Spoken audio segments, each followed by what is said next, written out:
is 365 Sports, powered by Sikkim365.com. Skinner is the motion man. The receiver screen for Arnold. Gets a block on the edge and a burst. Down the far sideline. The cutback at the 20. And he's going to take it to the house. Touchdown, Jayhawks. 365 Sports is presented by IdealMRI.com. High-quality MRIs for $497 or less. IdealMRI.com. Your health is important, so is your budget. Johnson steps up, has room to run, fakes the throw, wants to move, touchdown, Avery Johnson! 365 Sports is also brought to you by Texas Farm Bureau Insurance, protecting Texans since 1952.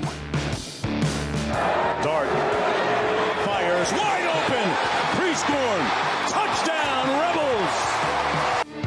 Have you subscribed to our YouTube channel? Search 365 Sports on YouTube. Brought to you by TFNB, your bank for life. Quick to McMillan. Gonna throw it. Back to the quarterback. How about that? McMillan throws it to Michael Wiley for the touchdown. 365 Sports is turbocharged by Unite Private Networks. Find out more at uniteprivatenetworks.com. Here's Gordon again. Jump cut in the hole. Busts it to the outside. And Gordon diving for the end zone.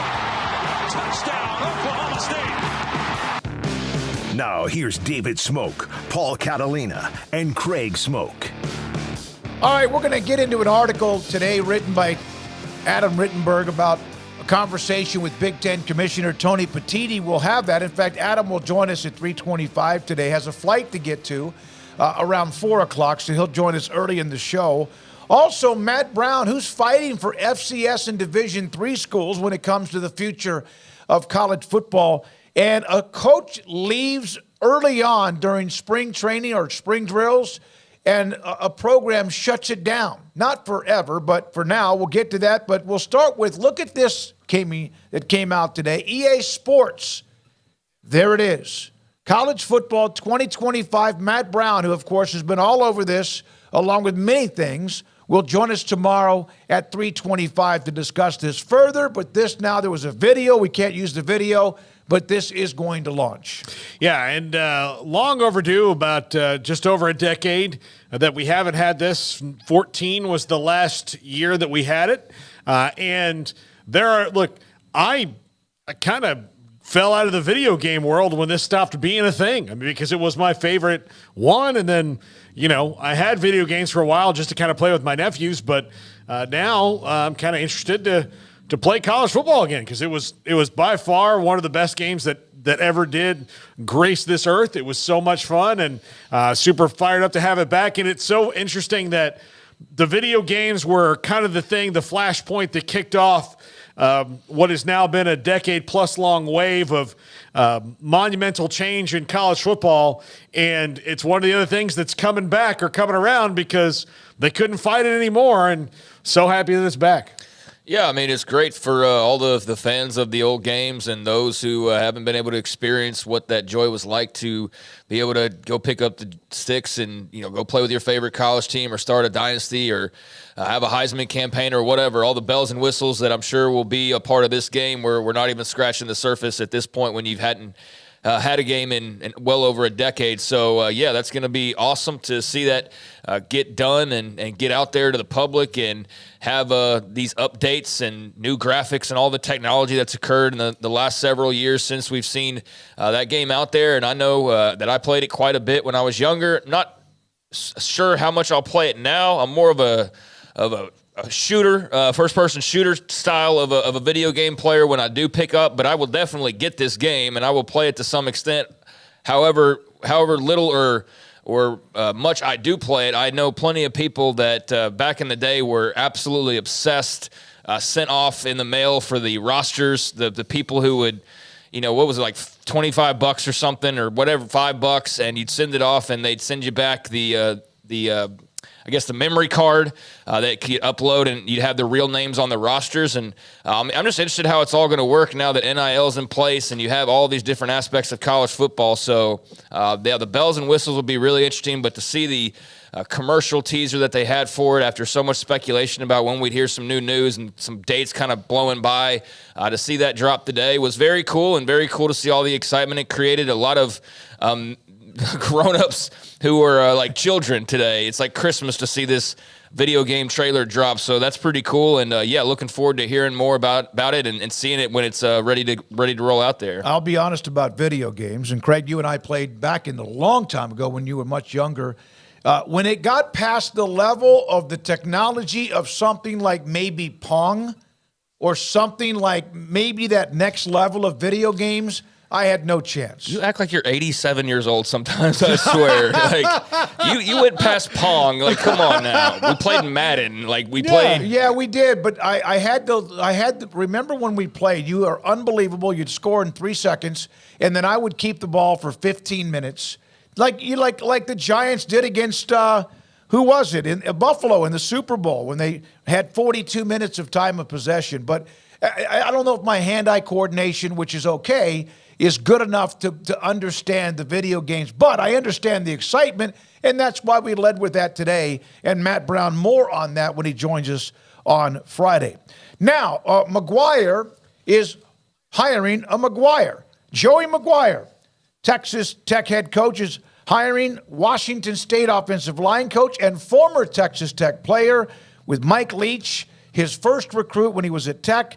Clay McGuire will join the staff. Remember, recently their offensive line coach moved on, and so there's a note about McGuire, Washington State offensive line coach, joining Texas Tech under Joey McGuire's staff. Well, that's good. We'll see. The defense has to play better. The offense has to play better. The Tech needs to find some balance. They've been, that's 2 years of Joe McGuire kind of riding this emotional wave, and this is a year where got to keep the quarterback healthy. Can't play 3 quarterbacks again. Every year you got to keep the quarterback healthy. But they really do. Like, they've played 3 quarterbacks both years that Joe McGuire's been at the helm. They've got to fix that, and they've got to be more consistent on defense. You can't, the first year they had kind of a generational player at defensive end in Wilson. They need to not rely on that happening all the time and just be consistent. Yeah, I mean, a return to West Texas for him, so the connections make that pretty obvious hire to make as far as having that background that he does have, Mike Leach and all of that, and they were in certain need of improvement along the O-line. So we'll see if this is the ticket to fixing that. But they do have some things you like a lot, but there's also some things that must improve, and the O-line's right there near the top of the list. So nice hire. It appears on paper. To what extent, we'll see when the balls get rolled out there on the grass. But I think that Joey's obviously very smart and calculated with his decision making. So I'm sure there's a lot of thought put into this, and he comes back to Lubbock and gets to try and help the Red Raiders get over the top in this new era of the Big 12. So we'll see how that goes. All right. Thanks to those of you who have already joined us today in the chat. Also, the text line. Remember the number, 254-339-1122, because there's a chance for you to win a couple of tickets to an event that's in Waco if you're in the Central Texas area, and would be even worth driving in from a couple of hours away. So imagine you're a football program, Georgia State, and you've started spring practice and the spring game because your head coach leaving to take a coordinator's job.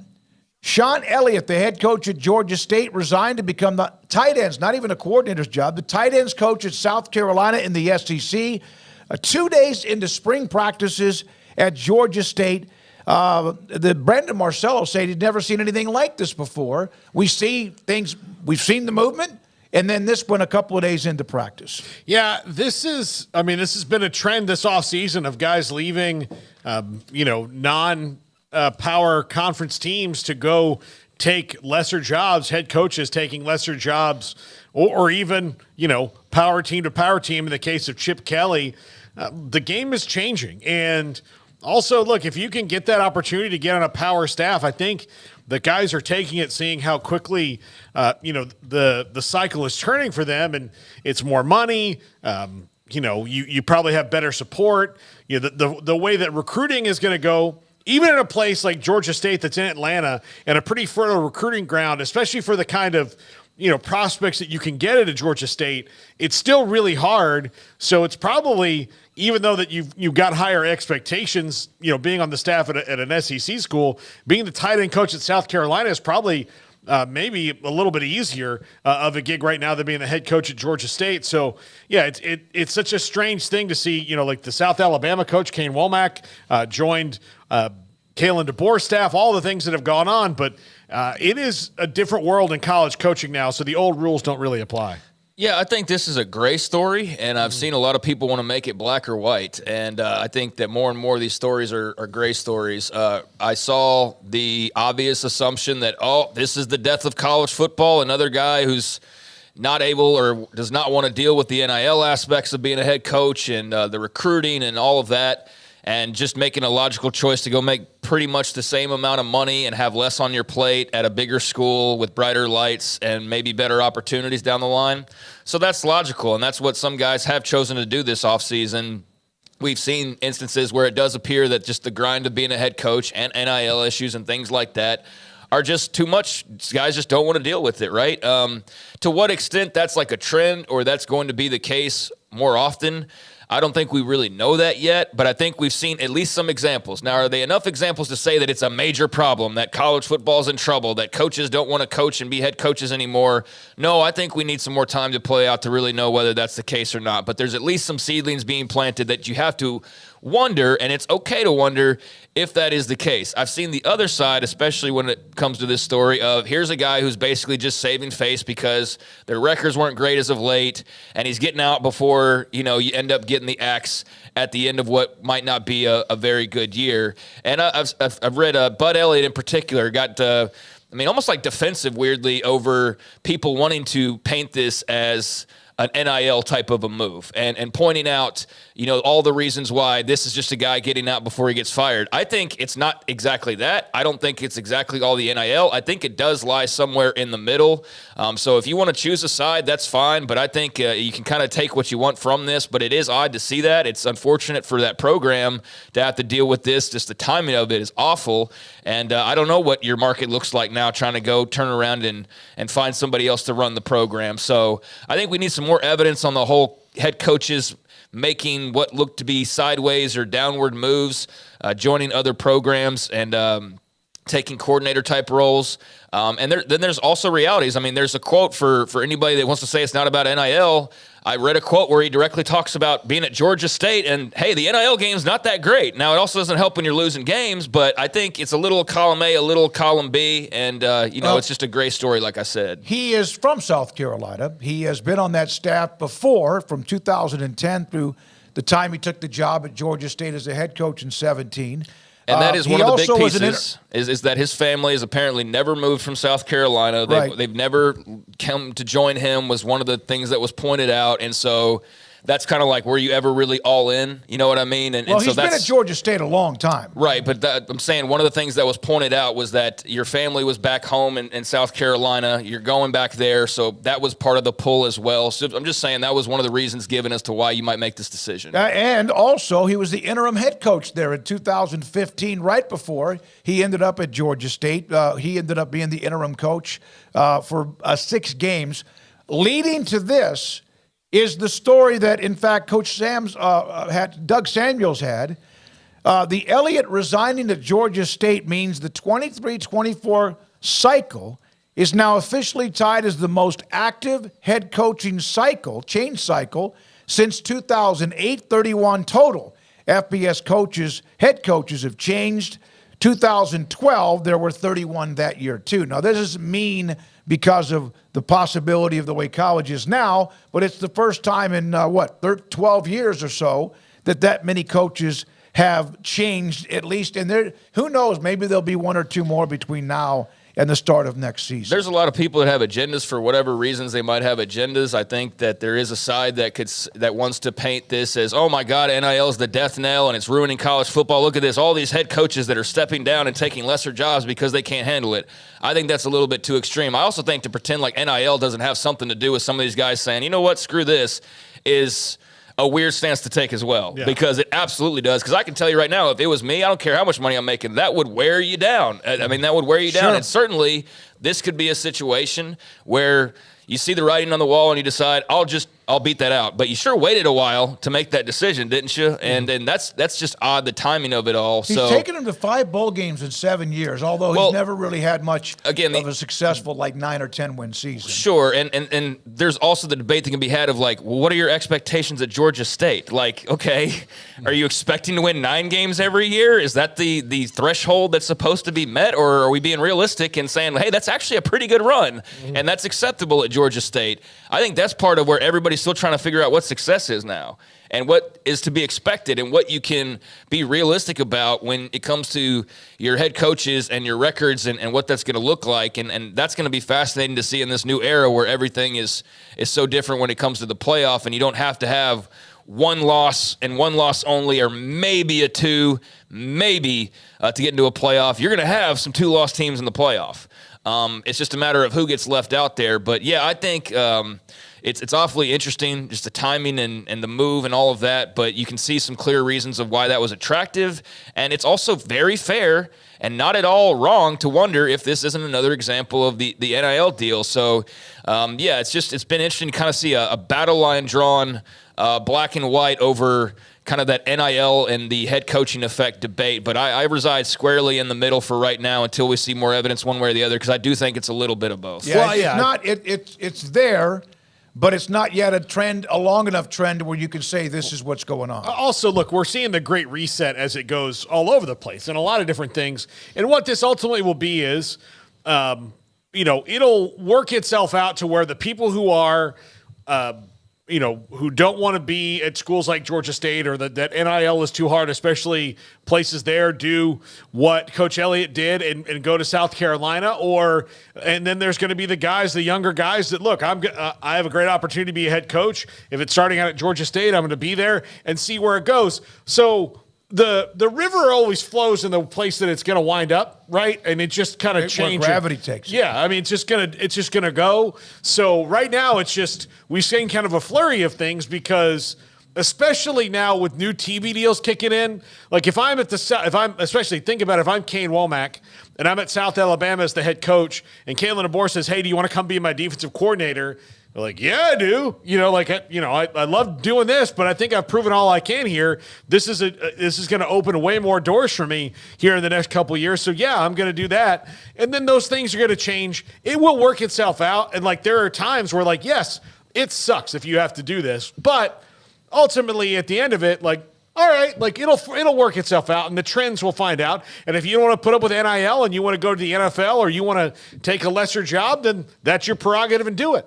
LSU is a running back that is in quite a bad situation. Trey Holly and 2 others arrested earlier today, connection with a shooting that occurred earlier in the month in Farmerville. Holly faces 3 felony charges, the Union Parish Sheriff told the Advocate, including attempted second-degree murder. So there's a story from an LSU running back in Trey Holly, and we'll watch and monitor how that goes. Garrett, what is their depth chart at running back like?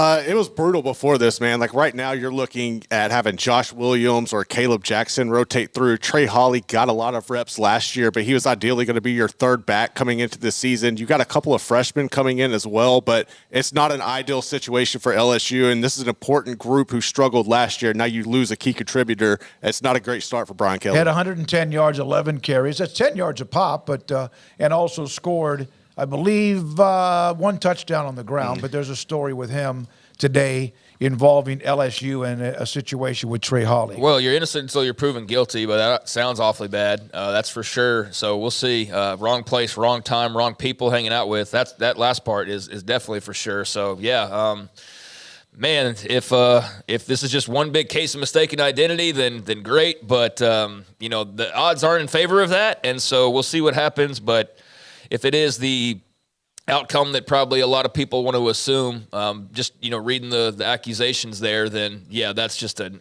awfully stupid thing to be involved with and be a part of in general, much less when you've got obviously some great opportunities there in Baton Rouge on the football field and at the university. So, yeah, just unbelievably stupid if that's the case. But, yeah, tough story.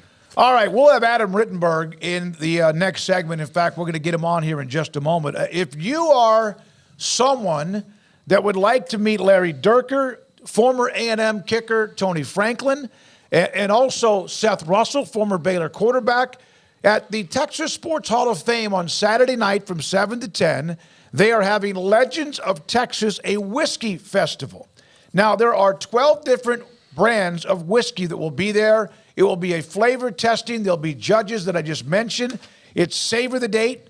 The event features Texas distillers only at the Texas Sports Hall of Fame, and also you can get a tour of the museum when you are there. Food, music, an outdoor cigar lounge, and, of course, samples of the 12 distillers. Balcones, which is local, among many others. I have 2 tickets to that event that I was given by the Texas Sports Hall of Fame. If you are interested in going, don't put it up in the chat room. Send me a note. I'll need your contact information. This won't be like burying ourselves into some sort of a contest. I will pick a winner. The number you need to text is 254-339-1122. That's Saturday night. Legends of Texas, whiskey tasting flavor festival in Waco, Texas. By the way, when you guys are talking to Adam Rittenberg, I'm going to be writing a strongly worded letter to my dear friend Jay Black for not including me in the judges panel for this. Yeah, no, I get it. I mean, it's just he wasn't the one that contacted me, though. No, he didn't even tell me, hey, can you tell Paul to call me? I'm hurt. I'm deeply scarred. It's going to take. I'm going to give you the 2 tickets. Can you go? I can't. I got to do comedy, but I wouldn't have booked it. I wouldn't have booked it. Well, I don't know how long this has been known, by the way. Yeah, I really don't know. But having said that, I'm just going to randomly, doesn't matter who's first or 10th or whatever, just send me a text to the line that we have, 254-339-1122, and we'll just kind of pick a number between 1 and how many have registered. It might be you, and if it is you, I'll be in touch, and so will the Texas Sports Hall of Fame. Adam Rittenberg. We'll also hear from Robert Woods Jr. on UCLA in the week of Deshaun Foster. Craig's off the radar. Paul's top 5, and Mickey Spagnola will join us today as the Cowboys this week solidified the defensive coordinator's position with former Cowboys coach Mike Zimmer. This is 365 Sports. Stonewood Dental, Robinson, Texas. Dr. Steve Childress is my dentist, and thank goodness that he is, because he has helped turn around a lot of sloppiness when it comes to me paying attention to my dental work, and now feel so much better about it. Still work to do, but he has done a lot of work. And he's the first one that I ever really, truly, okay, I get it. And not just because it's not like I wasn't doing the normal dental work or maintenance, but I had some bad habits when it comes to sugar. That has been fixed, because you know how you fixed having too much sugar? You cut it out completely. But a lot of my damage was because I loved the chew-on lozenges. That was gone. He finally said, okay, there's something here that doesn't make sense. I admitted to the lozenges, and now that has also been eliminated. I've had a tooth pull. I've had a couple of crowns. I've had root canals. I've had a retainer. I have had a bridge fixed. Dr. Steve Childress and his staff, the best in the business, Stonewood Dental in Robinson, Texas. Shop big savings during the Ram Truck Month at Allen Samuels in Waco. Ram 1500 is the most luxurious and technologically advanced Ram 1500 ever. There's a great selection on the lot and ready for immediate delivery. Ram Truck Month sales event is a winner at Allen Samuels in Waco. Pioneer Steel and Pipe opened their doors in 1943, and they have never wavered with their focus on great product and customer service, relationships with a handshake, making sure you, the customer, is satisfied. Their new facility is now twice the size, allowing new inventory, higher quantities, and in a much more organized fashion. In addition to the long lengths in tubing, angles, channels, rods, and flat, Pioneer Steel and Pipe now offers several shorter, more convenient lengths of material already cut. Their 2,500 square foot showroom has over 1,000 new new products in stock, new welding supplies, hardware, quickcrete, and do-it-yourself components for any project, whether you are a professional contractor or weekend warrior.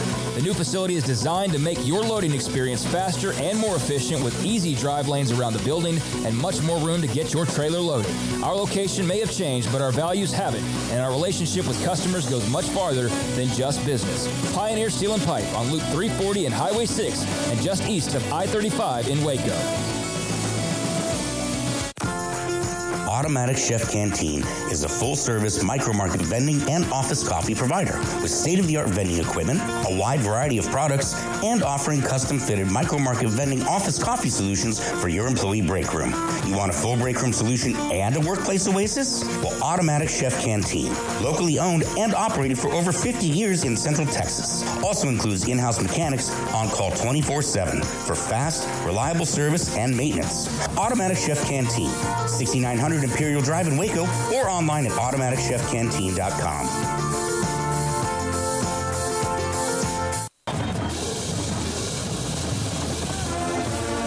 Looking to connect with Baylor alums in your area?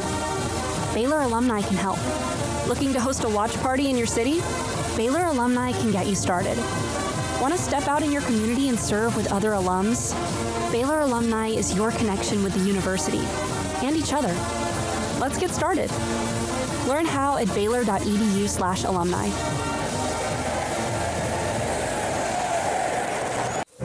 Stepping into the boots of a U.S. Army officer can add confidence and leadership skills to your son or daughter's career path. See all the things they can achieve in our boots at GoArmy.com. U.S. Army Waco Recruiting Company, 254-598-8131 or 254-776-1543. This is 365 Sports. The 3 o'clock hour is sponsored by Waco Custom Marketplace. Meats, sweets, Texas treats, and a cut above the rest. 425 Lake Air Drive, Waco. Adam Rittenberg, Tony Petitti, Big Ten wants more games with college football playoff implications. Of course, there has been the discussion, the advisory board with the SEC. We've heard Greg Sankey, among others. Adam joins us before he takes a flight on 365 Sports. Adam, thank you very much. When I read your article, although I'm sure there are some that are leery about anything that have said because of what's happened in college football recently, did you get more of a flavor that Tony Petitti was truly trying to do what's best for his conference or what's best for college football? Yeah, it's a great question, Smokey. I mean, it's really trying to address both. I mean, he told me, listen, all of our jobs as commissioners are to do what's best for our conference. Like, let's make that very, very clear. But in talking with him about the SEC, whatever you're going to call it, group or they're not going to say alliance, but they do, at least publicly, say that they want to address things that can, not just affect the Big Ten and the SEC, but all of these other leagues. In the context of the playoff and the kind of future model of how that's going to evolve in the next contract, I do think that Tony and probably Greg Sankey as well want a model that's going to reward conferences with tremendous depth, and they believe they have both leagues have great depth, and they want to have a lot of games, not just Ohio State, Michigan, but a lot of games down the stretch that have those playoff implications. Tony brought up to me, one of the conferences in the NFL. If you're an AFC or NFC team fan, that's 16 team conferences that might have 7 or 8 teams that have a legitimate chance to make the playoff down the stretch. That's the goal if you're the Big Ten or the SEC. I don't know if that's realistic if you're outside of those two conferences. Adam, one of the things, look, he's a TV executive, and TV executives make TV decisions, and this is clearly a better one. Also, though, when it comes down to a college football playoff committee, quite often there's a lot of recency bias that goes in with it. I'll just, by comparison, use Florida State and LSU this year. By the time it got to the end of the year, Florida State's drubbing of LSU and the Heisman Trophy winner to the best offense didn't matter as much as certain other things that happened because it was the first game of the season. If you start moving those more important games to the end, and even though you might have a murderer's row, doesn't that create a little bit of like, oh, well, just recently, Purdue just upset Michigan. That's a bigger deal than what could have happened in September 1st or 2nd.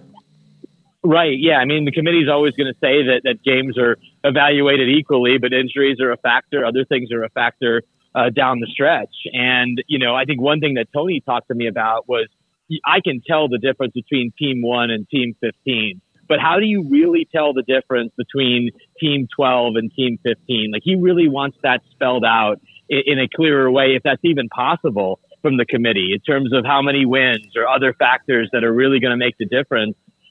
Kind of at the new margin. The new margin isn't 4-5. It's going to be 12-13. And, with the conference championships being part of it, it's really going to be these at-large teams, probably from the Big Ten or the SEC or some of the other power conferences that are going to be debated with all these data points, all these factors, going into who makes it and who's left out. Of the 5-7 model that most likely is voted in next week and will be voted in before too long, who do you think is it? The 7 at-large teams, how would you think off the top of your head, Adam, might be split up between the SEC and the Big Ten? And I know that there's some years it might fluctuate. Yeah, I think it's going to fluctuate. I mean, you look at this coming season, and I think the SEC has tremendous potential depth. Now, you do have one of your powerhouses in Alabama that's going through quite a lot of transition. I spoke to someone in that building today, and it's been a bit of a whirlwind in Tuscaloosa. But are they a team that's capable of making a 12-team playoff? Absolutely. Georgia, clearly, if they don't make a 12-team playoff, it's going to be a massive disappointment. You look at what Ole Miss has coming back, what Missouri has coming back. Tennessee has been in that conversation. So I think they're going to have a chance to gobble up quite a few of those spots. But then you look at the Big Ten, and Ohio State and Oregon certainly are teams that look like they can make the 12-team playoff and would be very disappointed if they didn't. Penn State, I think they should be disappointed if they don't make the playoff. And then we'll see about Michigan, the defending national champions, who are going through quite a lot of turnover, both coaching and roster, from the team that won a title back on January 8th. Adam, and maybe this is just the conspiratorial part of me. When you said earlier that Tony Petitti and Greg Sankey are trying to work to make everything better for college football, part of me believes that. But part of me believes that not having the other voices in the room also enables them to have the plan B where they get to, or what phase 2 is, when we no longer need the ACC and Big 12 anymore. Yeah. Yep.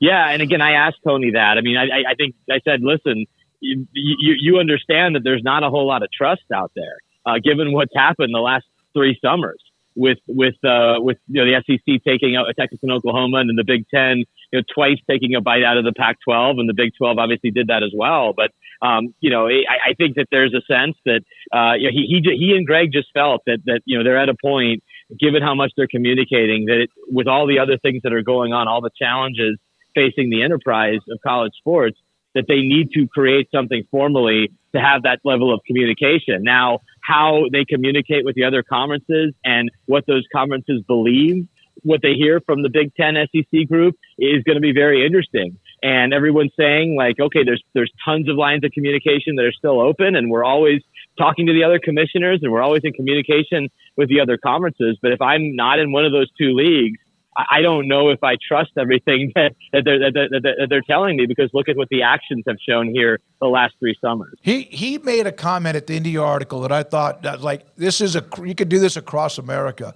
People sometimes misconstrue. These are never personal things. This is not personal.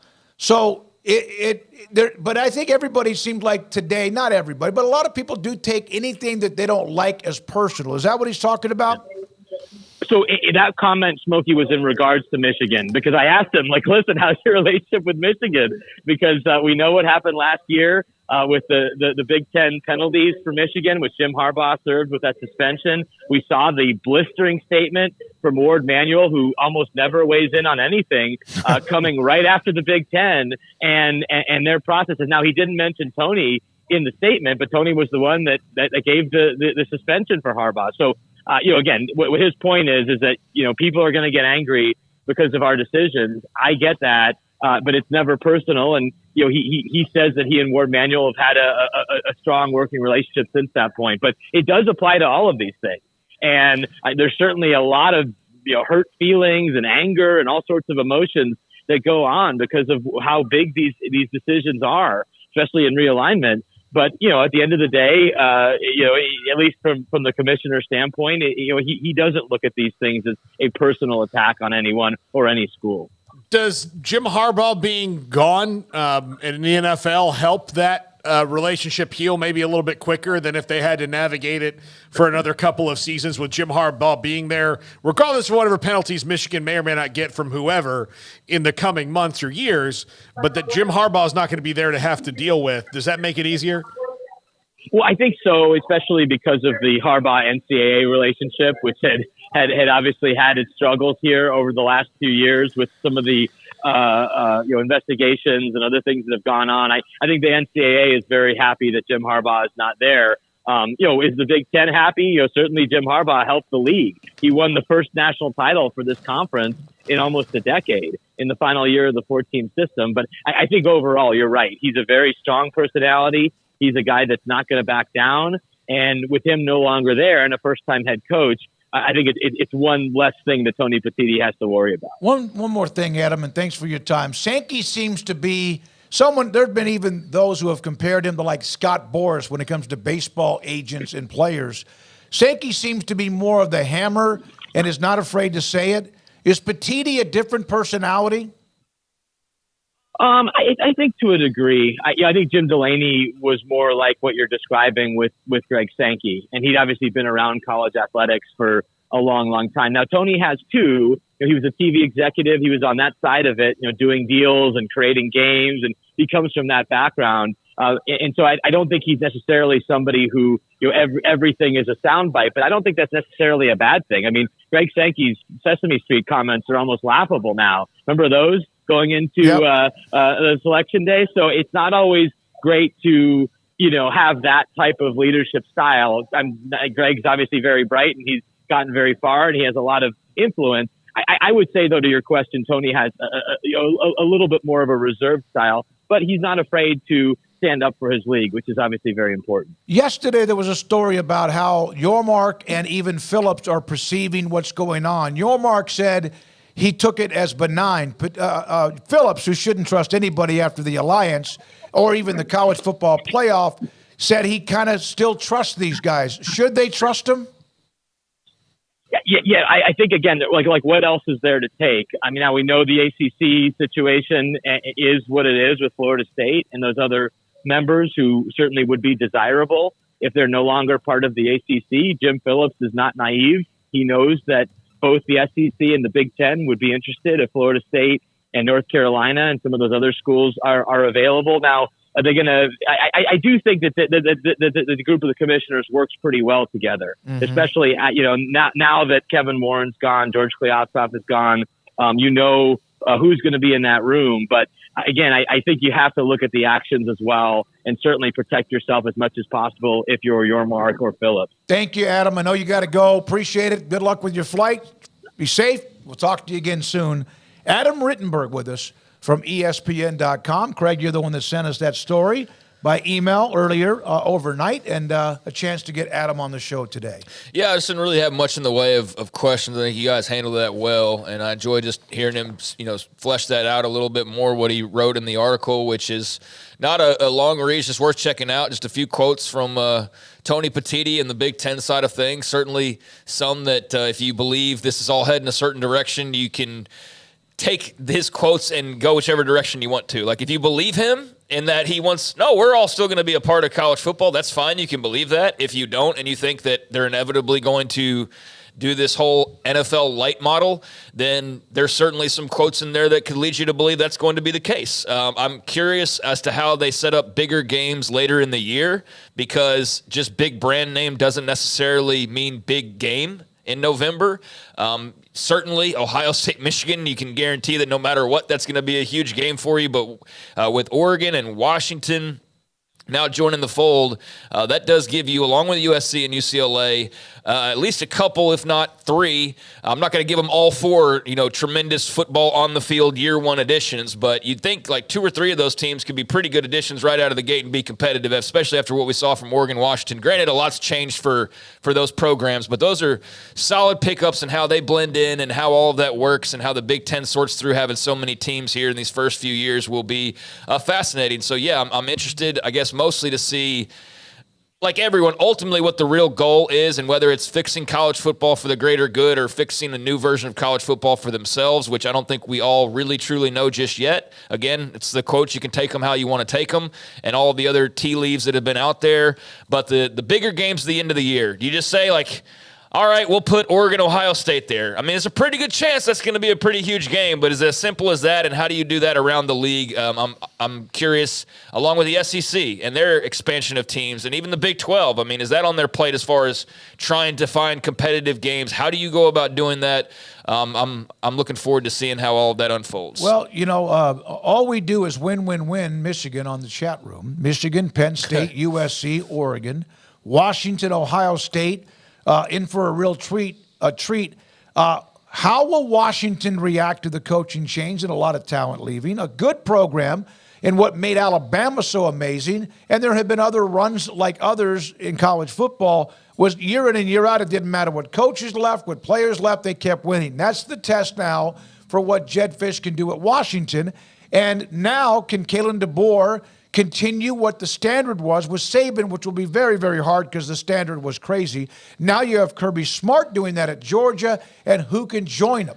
Michigan won. Can they follow it up with a coaching change? No matter how good Sharon Moore might be, can they keep that standard? Ohio State's been pretty damn good for a long time.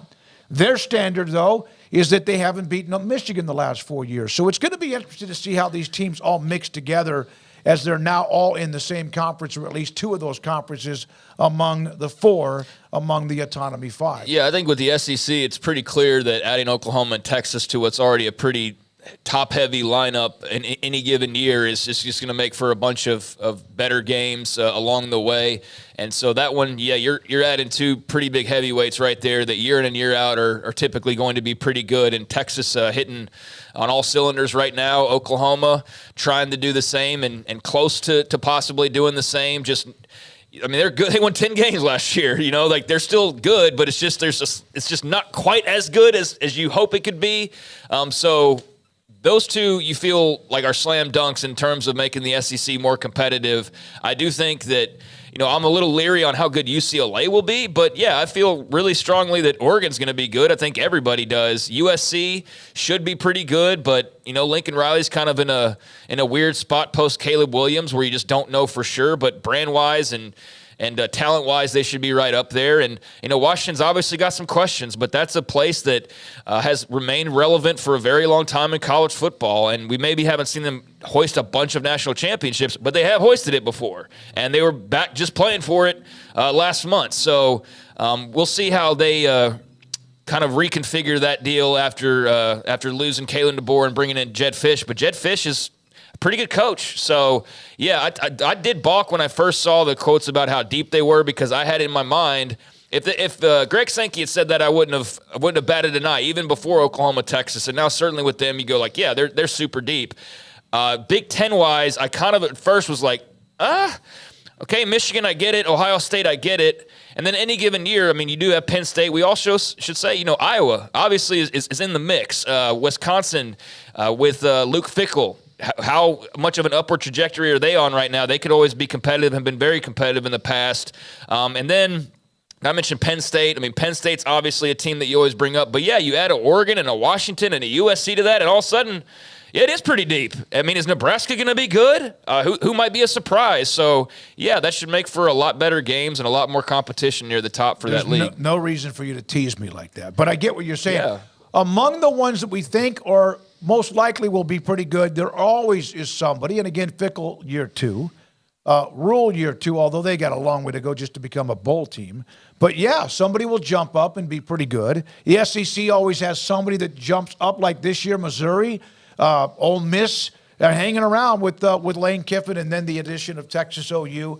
And will Texas bounce back with Elko? That's what's going to be fun. But I do also agree that if you play a game that's means something in September and you win it, it should not be forgotten in December. It should not like it didn't happen. And for whatever reason, that just happens. Like you know. So by the way, Florida State LSU is not the only example. No, but it was the most too. recent one that, like, you know, when it was come down to like, oh well, Florida State played the teams in the ACC. Well, they beat 2 SEC teams, you know, to book in their schedule. Like, okay. So let's not just throw that baby out with the bathwater when it comes to that, but it is that's the one. So the incentive for, at least in the old days, and now it's going to be different, but for Texas to play Michigan in week 2 was because people are going to remember that Michigan game the whole season long. Now, it is kind of shown that, like, yeah, you could remember it, but almost the early season games are made as an excuse and not as a reason, when it doesn't fit the narrative of who they want to get in. No, yeah, you can always. That was pretty good, but that was 3 months ago. I was going to cut through all of the. Well, you know, that should. I mean, clearly it didn't matter because they didn't want it to matter. Yeah, exactly. That's why it didn't matter as much. But if you're going to do what Tony Petitti wants to do and flood November while the playoff committee is regularly meeting with all these games that matter, you're going to flood their mind with those games, and then that's going to be kind of the deal. So as opposed to, you know, if you had a front-loaded schedule as opposed to a back-loaded schedule, you know, the people can tend to forget that because if you know, and I think it did behoove Michigan, you know, even if they had they lost a game early this year, it would have behooved them that their schedule was back-loaded, that the 3 toughest teams they played were their last 3 games of the regular season. That helps them because then people could go, okay, well, look, yeah, they may have lost one early to a good team, but look, they just pounded Penn State, they escaped Maryland in a trap game, and they pounded Ohio State physically. Like, that was how it worked out. But if you have the front of down the stretch, you're just coasting, then people can be like, yeah, but they haven't played anybody since September 20th. That's what makes the NFL schedule or how they set up the playoffs so effective, and I don't know if you could ever do that in college football. You win a game in September, it counts. Doesn't matter what you do in December. If you stack up enough wins, it's all about your overall win-loss record. And what college football wants to do is selectively decide which games were quality. Yeah. Well, if college football, if it wants to, and we say college football as a whole, clearly not everybody wants to do this, but for those who have the opportunity to possibly go do their NFL light model, that is the big concern, the big wish, I guess, for opposing sides, then guess what you would need to do to be more like the NFL and what they are possibly doing in that little alliance. It's an alliance, boys. I'm not going to not let it be called that because they don't want it to be called that, but that's precisely what it is. A partnership, a tag team, you can call it a lot of things, but alliance is one of those words you can use, but I get why they don't want the stigma there. But if you want it to be like that, then this work towards having some, and I hate to say it, guardrails or rules in place is going to be the way to go, because guess why the NFL is so competitive, guys? Because there are CBAs and there are, salary caps and there are things like that. And I know those are all bad words right now because the college football, college athletics model doesn't serve those purposes. But the idea or part of the idea behind a big breakoff is that those with that amount of money and the ability to do so would put those types of things, I would assume, into place. Because, you can't have the NFL when you're playing by Major League Baseball rules where there's no cap on anything. So that will all be interesting. That'll come in time. But if you really want to be the NFL and have the parity and do all those things, I mean, you're going to have to follow some of what they do, right? And that right there is one of the key differences, is that the way that they structure, how they put their teams together is drastically different. So, I'm interested. That committee, partnership, alliance, tag team will work on that, and we'll see what they say on the other side of it all. But, a lot of work to do. In September, among their first 5 or 6 games of the year, Georgia plays Clemson, Alabama, in games early. Those games will matter no matter what happens at the end of the year. They just will. They will, no matter what, those games will be remembered no matter what in December, who's hurt or not hurt. Those games will matter. And I want every game to matter. And I hope that we can get to that point. But you're right. We might have to change the way college football is structured for those to matter. I don't know how they'll get to that point. But the game with Massachusetts November 23rd won't.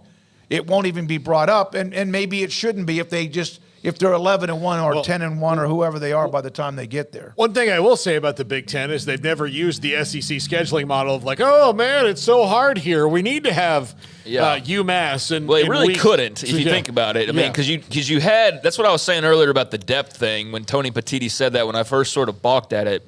When I think of the SEC, if Greg Sankey says that, I'm like, okay, well you got LSU and you got Alabama and you got any given year, obviously Georgia, and then any given year, Ole Miss has been pretty regular there. Tennessee has had a resurgence as of late, and then other teams can pop up. Florida, not recently, but obviously has had success in the past, and so on and so forth. So you typically have like a handful of teams that you feel pretty strongly about, and most, if not all of those, are at least somewhere in the top 15 most of the time. Whereas with the Big Ten, I do feel like they kind of let the Buckeyes really, and Michigan now, as of late, has returned to glory, but it was kind of Ohio State was kind of carrying that torch, and then you had a couple of teams that were also pretty good, but they were acting as though it was the same like Penn sort State, of Wisconsin, or they were good. Iowa, I mentioned them a little while ago, but I didn't feel like it was to the level of where you could say that and not be laughed away about like, okay, Ohio State's great every year, but come on, you're not like that deep. Now, though, with the moves they've made, there is the potential there to say that and have it really mean the same as when, the Southeastern Conference says it because of what Washington or Oregon or USC and UCLA could be capable of any given year. UCLA. We'll hear it from, by the way, David Woods Jr. On UCLA the week of Deshaun Foster becoming their head coach after Kelly left for Ohio State. I think it's great if there's more games, if those schedules are all equal, which how can they be, though, when you have 16 or so teams in a conference because some are going to fall one way and some are going to fall another. Like there's a chance if you're in Big Ten, you might get Oregon, Washington, USC, Penn State, Michigan, Ohio State one year, and somebody else gets like half of them. And that's one of the challenges, I think, as these conferences get larger and also larger. There's a reason why when all the speculation continues on and everybody's fantasy booking and doing all that, which is fun and whatnot, but then you inevitably see what's going to happen with Northwestern and what's going to happen with, this team or that team that's not quite up to par with those other bigger brands. And I don't think that anything's going to happen because ultimately, somebody's got to beat somebody, and you're not going to just have a fantasy, super main event you'll have a game of the week every single week on NBC, but to think that top to bottom, every matchup's going to be a banger of a game, well, it's just not the way it's set up, and it wouldn't be unless you decide to, you talk about overhauls, literally boil it down to 20 teams who have the most national titles in history and, the best records in the last 20 years, and every week's like a super heavyweight matchup. That's not what we'd be going towards, so there would be more better games in theory.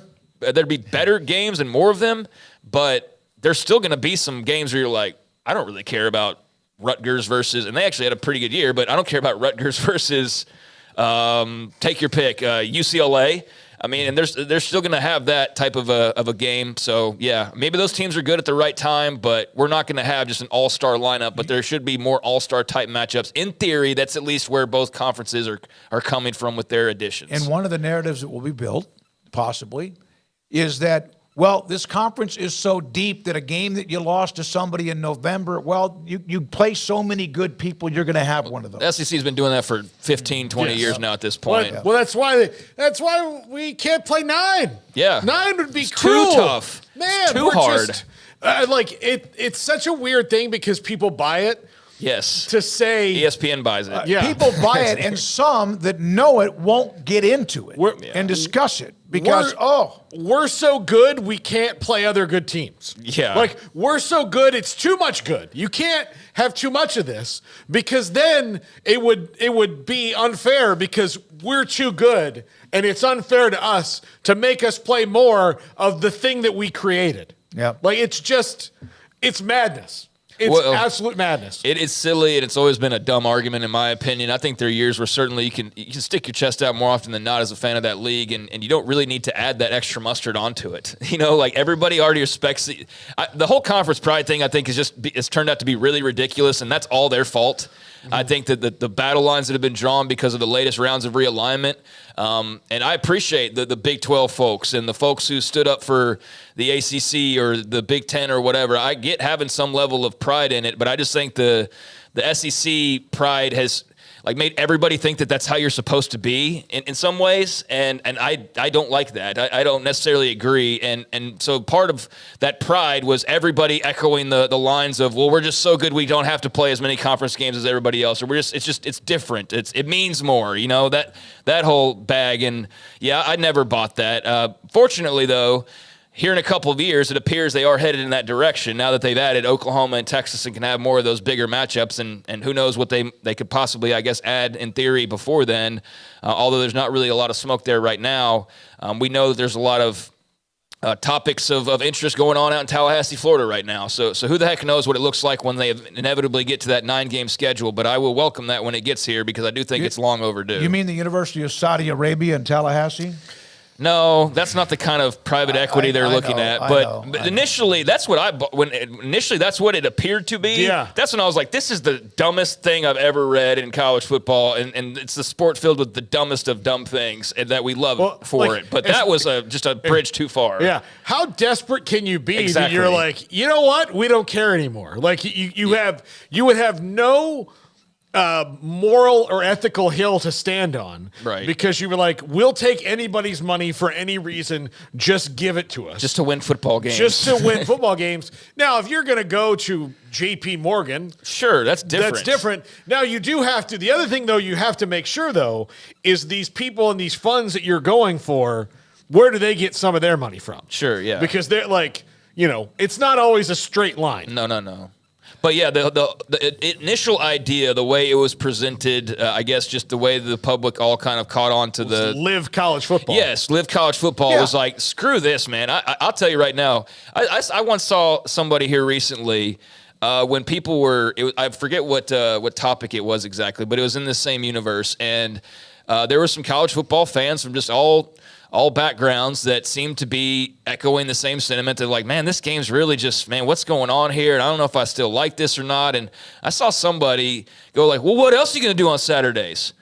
Live life, brother. Like, what do you mean what I'm going to do? The Saturdays that I do all the rest of the year when college football's not on? Like, yeah, if it got to the point where the Knowles are begging the Saudis for money so they can win national titles, I might say, you know what? This isn't for me anymore. Yep. I don't think that this is the sport that I grew up loving, but we're not there yet. But yeah, I would go do other things on a Saturday. That's a pretty easy solution, but I don't know. Hopefully we don't have to get to that point. I'll tell you this right now, and I know that this is a college football show, and I love sports, but there are some days when I probably make a tea time when I otherwise would not have always done that, just because of maybe as I get older. A couple of college basketball notes, then a break. We come back with David Woods on the week of Deshaun Foster and UCLA. Joseph Duarte saying that the number 3 Houston Cougars and the game with Iowa State on Monday has been moved to an 8 o'clock tip. Also, the NCAA will unveil the top 16 seeds in the basketball committee on Saturday, 11:30 on CBS. So that's there for on Saturday and also next Monday. When we come back, UCLA and Deshaun Foster with David Woods. That's next. This is 365 Sports. Samantha DeBall, TexasBeefHouse.com. The auctions keep on being, from what I can tell, a great success, Samantha. Yes, and they are so much fun. We have people that come out that have never been to any type of auction, and they have so much fun. You can hear and feel the energy in the room, especially when people are high-fiving each other when they've won a lot, or you can tell when people are just bummed when they didn't get that one and they're waiting for the next one, but the energy is just so awesome. Your father said it's been so successful, you're looking at doing even more and more into the future. Is that correct? That is correct. We don't have a date yet, but we're looking at maybe possibly sometime in April doing another one. And this one will again be a live auction along with being able to bid online for people that are not local. Farm-raised, aged Wagyu beef. And now people can get it as they want it. The fact that they can control how much they buy and also how much they pay. How really cool is that? What we like to call it is price discovery. So we don't want to put a price on our product. We want you to decide what you want to pay for our product. So you get to bid what you want to pay. Samantha Duvall, the great company that continues to set the standard in the beef business at TexasBeefHouse.com. Cars priced right both day and night. Average your car in Texas. Trucks built for you, red, white, and blue. Average your car in Texas. cars that zoom with lots of room. At Richard Car in Texas. Count on us, a dealer to trust. At Richard Car in Waco, Texas. Pizza, burgers, and Bears football. There's no place around Waco that serves them all other than Bubba's 33. Come show your green and gold and enjoy some of Waco's best food and beverages while watching your favorite team, the Bears. When real Bears fans get hungry, Bubba's 33 is the #1 spot for ice-cold drinks, hand-stretched, stone-baked pizzas, and bacon-infused burgers. Join us for indoor or patio dining. Bubba's 33, Waco's restaurant and proud supporter of Baylor Bears football. Sick 'em, Bears. With so many companies and policies out there, it gets so confusing shopping for insurance, and I never know if I'm getting the policy that's right for me. Luckily, I met the team at the Niche Group Insurance Agency. With the Niche Group, you can go to one company and get access to coverage options from many insurance carriers, and you get to speak to a real person about your specific coverage needs. With the Niche Group, I know I'm getting the right coverage at the right price. If you need insurance, talk to the experts at the Niche Group at 1-800-258-8302. At Ideal MRI, we feel blessed to be a part of the Waco community. We're a small family business right here in Central Texas, and our goal is to bring down the cost of healthcare while maintaining high quality. At times like this, the cost of healthcare has never been more important, and unfortunately, significant illnesses and injuries still occur. That's why Ideal MRI is open and here to serve you through the difficult time. We offer premium MRIs just like a hospital with state-of-the-art technology and specialists, but you'll pay less. Sometimes thousands of dollars less, whether you're using insurance or not. At Ideal MRI, we accept most insurance and there are no hidden costs, even offering financing if that's needed. Everything included in the price, and you'll not get something as a surprise in the mail later on. If you need an MRI, ask your doctor about Ideal MRI. They'll know. You can schedule an appointment safely from home online in minutes at idealmri.com or give us a call, 833-IDEAL-MRI, idealmri.com.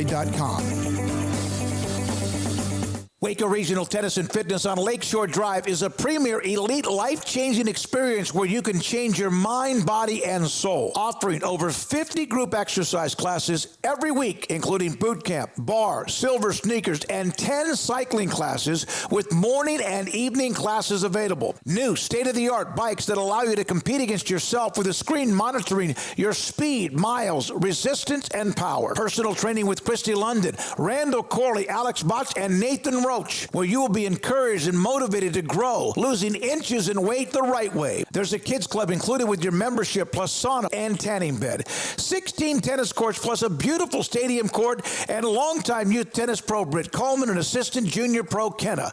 Adult tennis lessons and clinics with Blake, and the commitment to pickleball with 8 courts and instructor Jody Thurman. Visit the website at wacotennis.com next to Hawaiian Falls on Lakeshore Drive in Waco. This is 365 Sports. Text us at 254-339-1122.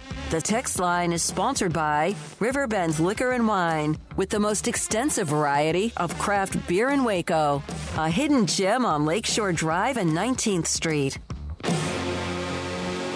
One of the stories in college football this week earlier was how is UCLA going to react to Chip Kelly headed to Ohio State? Did not take long. They went back into the Hall of Fame room and picked up running back Deshaun Foster, who was just picked up by the Raiders for just a short amount of time, but had been with UCLA for quite some time. And we're now joined by David Woods with 247, the Bruin Report, joins us on 365 Sports. David, how has that hire, I know it's a popular hire, but was it the right hire, in your opinion, considering the circumstances? Considering the circumstances, UCLA really, there weren't a lot of good options. You weren't going to get a sitting head coach this cycle. Even looking around at the coordinators who were available, it was slim pickings in February. I think it's a gamble. I mean, I think they're going with Deshaun Foster, and he's got some positives for sure. Being an alumnus, the UCLA job is probably at its lowest level in the hierarchy of college football in a long, long time. So somebody who's willing to do an excavation project, who's really willing to try to do fan engagement, do donor engagement, do all the nitty-gritty infrastructure work for the program is pretty essential right now. And I think Deshaun, as an alum, as a UCLA great, I think he can play that role for UCLA, and hopefully over the next year or two, really start to put the groundwork for some sort of resurgence for the program. David, they don't have as much NIL as you would think a school that's of UCLA's size and age and moving on to the Big Ten do. They don't seem to have had any motivation or spend any real money on football over the years like some of their counterparts do. Can an alum who loves UCLA help inspire that in not only the alumni community, but in the administration of that university? I think it's possible. I think one thing that's I think everyone thinking about UCLA nationally, because the story needs to understand, is Chip Kelly did a lot of damage to the program. He didn't do any of that work, any of the donor relations, any of the fan engagement stuff that's essential, especially in this modern era of NIL. You need fans not just buying season tickets, not just donating to the athletic fund, but donating to NIL, giving money that's not tax deductible, and really feeling engaged in the program at that level. And Chip Kelly didn't do any of that. So UCLA lagged behind. And yes, there were administrative failures too. They should have been pushing Chip Kelly to do more of that. But I think a coach who's willing to do the donor outreach, I think they're going to find people willing to spend money. It's going to take some work though. There's education of donors at UCLA that hasn't happened. That's happened at, all the SEC schools, all the Big 12 schools. That hasn't happened at UCLA. And just all that stuff that was happening at other schools 2 years ago now needs to happen at UCLA. So they're behind, but there's no reason why they can't figure it out with Deshaun Foster. David, the initial reaction by the team seemed to be incredibly positive. Now, though, you have that window of players being available to hit the transfer portal. Just what is sort of the feel on roster retention and just the overall reaction as a few days have passed now to this hire from a team standpoint in your mind? It was a very, very popular hire among the team. That was actually a significant factor for Martin Jarmond, the athletic director, in who he was picking. Immediately after Chip Kelly told the team last Friday, a bunch of them took to Twitter X to share that they wanted Deshaun Foster to be the new head coach.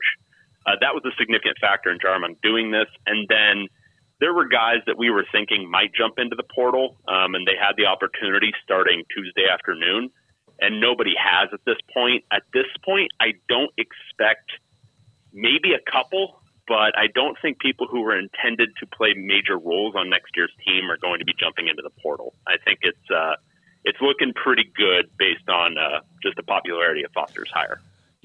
David, with Kelly not getting as involved in that, it seemed like that Foster would be a natural at that, would he not? And also that boosters and donors would respond to him even better?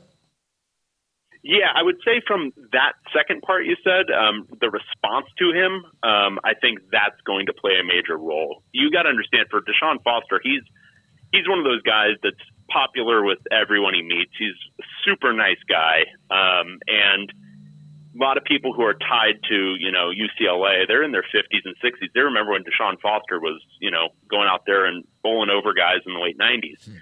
So he's significant, and that popularity among the booster set at UCLA is significant.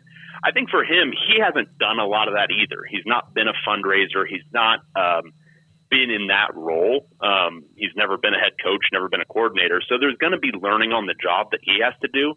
But if you watched his news conference, the enthusiasm, the passion kind of pours out of him.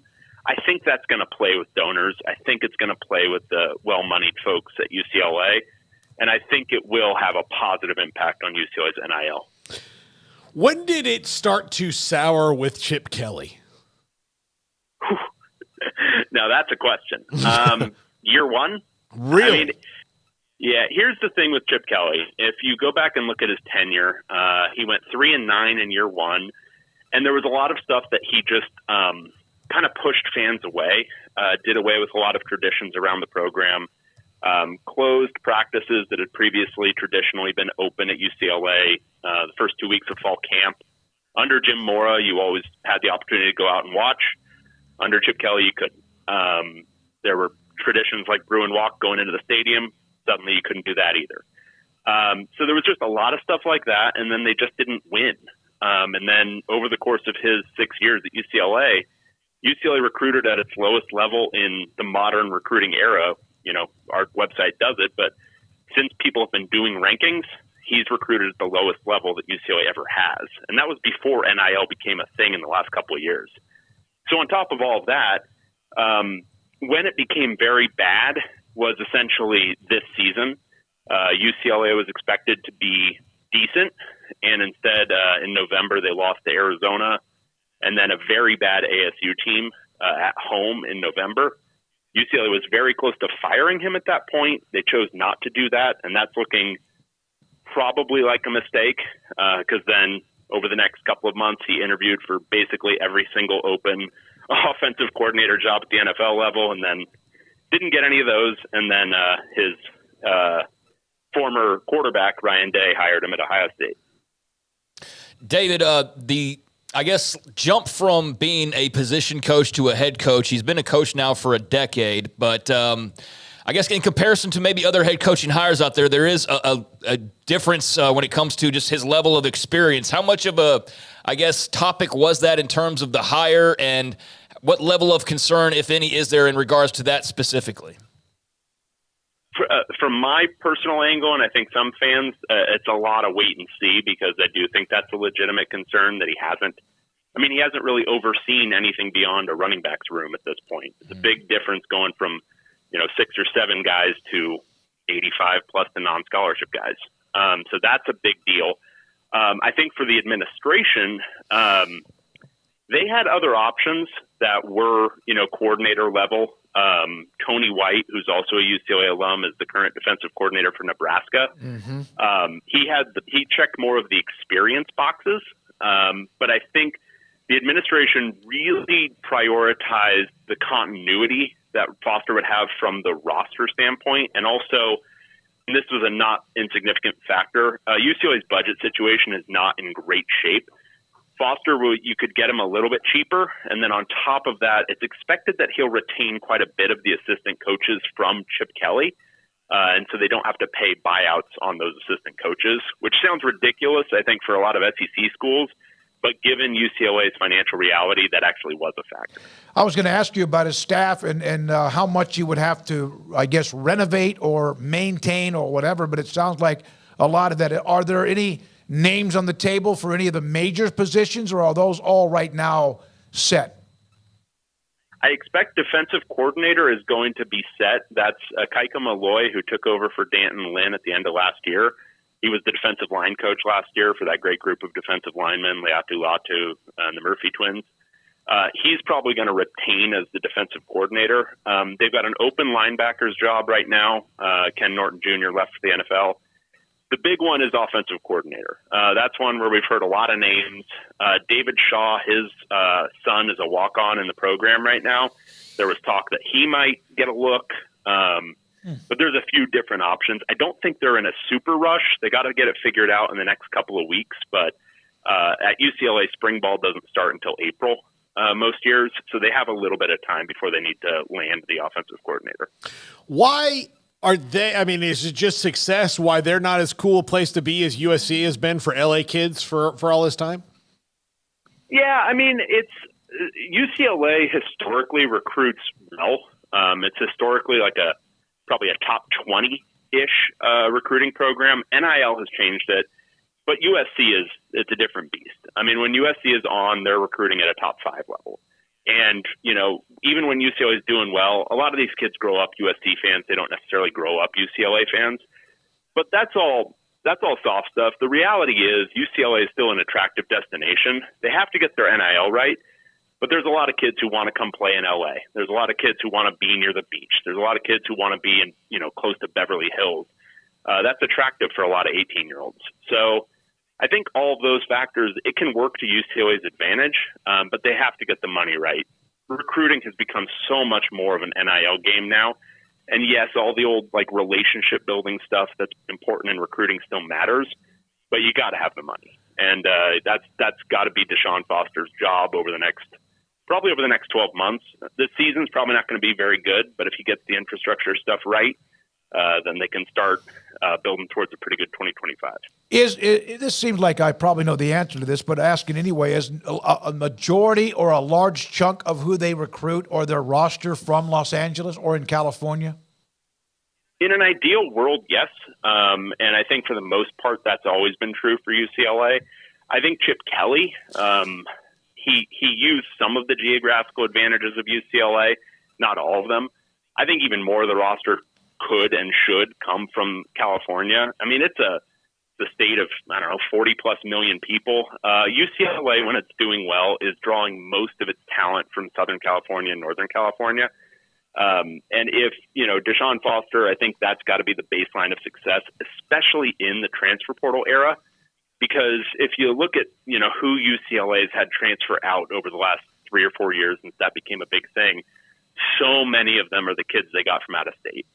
Now, I'm not saying in-state kids aren't going to transfer out of your program, but they've got more reason to stay. And so those things that were always kind of true, I think they become more true in this era where players can just kind of move around as much as they want. David, if you don't mind, one question about Cronin and the basketball team. There was a time where I thought every time I looked up they were losing. I think they lost. I mean, they played good people, some of the non-conference games, but they were in a horrific 9 of 11 slide of not winning. This is UCLA. They have righted the ship a little bit with 5 consecutive wins. Who are they, in your opinion? They are a very, very, very young team. And what we saw, if you remember back in Mick Cronin's first year at UCLA, they were, I think, 8-9 in the middle of January because, again, it was a very, very young team. And Mick Cronin, if you know anything about him as a coach, it's a lot to play for him. It's very demanding. You got to learn exactly how he wants you to play on offense and exactly how he wants you to play on defense. And this team took a long time to learn. But like that first team, they hit a run right after they hit rock bottom in January, and they were looking like they were going to make the NCAA tournament before COVID happened. This year, they're on a bit of a run now. They've gone 7-1 in their last 8 games. They've got 5 of the last 7 at home, and the 2 on the road. They're both quad 1 opportunities at Washington and at Washington State. If they continue on this hot streak, they might very well make the NCAA tournament. And I think given where they were in mid-January, I think every UCLA fan will be pretty ecstatic. David, good stuff, man. Glad we got you on. I know it's been a crazy busy week for you and what you're covering with basketball going on, but also with the Deshaun Foster. David Wood's with us from the Bruin Report and with us on 365 Sports. Now, coming up, we will remember yesterday we discussed the wins odds in the Big 12. We're going to take half the conference, look at what the odds are for the first half of the, I guess, alphabetically or whatever it is. I don't know how you have it, but we'll do that in the next segment. We'll all discuss that, hash that out. And then Paul has his top 5 to close out the show. In between that, Craig and Off the Radar and Mickey Spagnola an hour from now on the Cowboys having now their defensive coordinator locked in with Mike Zimmer. This is 365 Sports. Pioneer Steel and Pipe. Pipe, steel, metal. Heavy equipment. Heavy product for big boy type, I guess you could say, what you're building, construction, real estate, commercial. They have a brand new location that's now just over a year old, and they have all of what you need to build buildings, structures, what you're looking for. Metal buildings is like one of their biggest specialties, and they do that. And also on top of that, they can help you get those who are involved in building metal buildings, the contractors that won't take too long and wrap up, we need this and delay this and not. No, they know who to contact. Pioneer Steel and Pipe has been in business since 1943. Business that started with a handshake. You may hear that. They have done that. They won't change because they have a lot bigger building, greater efficiency when it comes to product being distributed and picked up, because they have now a 2,500 square foot showroom with 1,000 new pieces of product. They will always be a handshake and always want you as not just a customer once, but multiple times, generations of families. At Pioneer Steel and Pipe, pioneerboys.com. Developed by Startup Waco, a nonprofit organization, GXG is a program designed to support the entrepreneurial development of Baylor University student-athletes through NIL activations. The program helps student-athletes maximize their platforms and offers a comprehensive support system for them to create and grow new businesses that not only benefit themselves, but also uplift the local economy. Fans who wish to support student-athletes can donate to GXG via the GXG NIL Fund, BaylorBears.com/GXG. Contributions to support NIL activations through GXG can be made at BaylorBears.com/GXG. For more information, follow at GXG_GreenXGold on social media and visit the official website www.gxg.startupwaco.com. GXG, empowering student-athlete entrepreneurship and uplifting the local economy through NIL activations. When we moved to Texas, we were like fish out of water. We didn't know anyone in our neighborhood until our Texas Farm Bureau insurance agent came to the house. She was so helpful and reassuring, a friendly face with that Texan hospitality I'd heard about. When we purchased a Texas Farm Bureau insurance policy, we knew we were making the right choice. We knew our family would be protected. Stop by and see our agents at one of our 3 McLennan County locations. Coverage and discounts are subject to qualifications and policy terms and may vary by situation. Established in 2007 and independently owned, Alliance Bank Central Texas is committed to helping families and businesses meet their financial goals. From their tellers to their board of directors, they know the importance of superior service and competitive products. Customers have confidence knowing that their financial needs are in good hands. It's your bank, Alliance Bank Central Texas, with 2 Waco locations, 4721 Bosque Boulevard and 191 Archway Drive on Highway 84, and at AllianceBankTexas.com. Member FDIC and Equal Housing Lender. Waco Custom Marketplace is your hometown grocery store with a full-service butcher shop and bakery. Hi, this is David Smoak. The butcher shop can take your customized orders for seafood, pork, and poultry and custom cut your favorite steaks from bacon-wrapped fillets, sirloin steaks, bone-in ribeyes, boneless ribeyes, and even prime rib. Cut specifically the way you want, the thickness that you want. They're all delicious. They have Norwegian salmon, mahi-mahi, catfish fillets, sliced ham or turkey, variety of cheese, and several options of sausage links, and even regular jalapeno or cheese snack sticks, fresh chicken breast or whole chickens, sliced bacon, pork chops, and ground beef, marinated beef or chicken fajitas, and always large briskets and tri-tip available, plus fresh vegetables. So the great product, customer service, and tradition continues at Waco Custom Marketplace, a full-service butcher shop and bakery, open Monday through Saturday. The Bauer family, Waco Custom Marketplace, 425 Lake Air Drive in Waco, or WacoCustomMarketplace.com. This is 365 Sports, powered by SicEm365.com. The 4 o'clock hour is sponsored by Boozer's Jewelers, the wedding ring store, specializing in custom jewelry and repair, all in-house. Now here's David Smoak, Paul Catalina, and Craig Smoak. Kind of sucks this year that we're going to have to go back to Vegas at some point in July. What is it, 9th and 10th, Big 12 Media Days? And we'll be there. Conference will be new with 4 incoming, 2 outgoing. And, of course, we will be all over that. But there are odds now out about how many wins, at least as of now, that Vegas thinks. Now, there's the entire conference. We're going to start at the top. We'll go with the teams that have right now the highest expectations based on Vegas. And we start with a team that 2 years ago won the conference title. Last year had a chance to end UT's dream of playing in the college football playoff. Had them inside, the 5 or 7 yard line. Couldn't get it done, but still a team with the quarterback that they're excited about. And 9.5 right now for Kansas State. Craig and Paul will chew on this and kind of go along the way. Yeah, look, I I think, looking at Kansas State's schedule and having Avery Johnson, who I think is going to be one of the more exciting players in the league, I'll take 9.5. I mean, this makes sense for them. I may even take the over on that because I'm bullish on what they can do with a true playmaker at quarterback like Avery Johnson and someone who could really mess some people up down the stretch. Plus, their schedule, Arizona's early, that's tough. Oklahoma State, tough. And then the rest of it, outside of the Sunflower Showdown, they kind of drew the lesser part of the Big 12 based on last year. Now, we know that can all change, but, I think they've got a pretty good shot at getting to 9 at least and probably 10.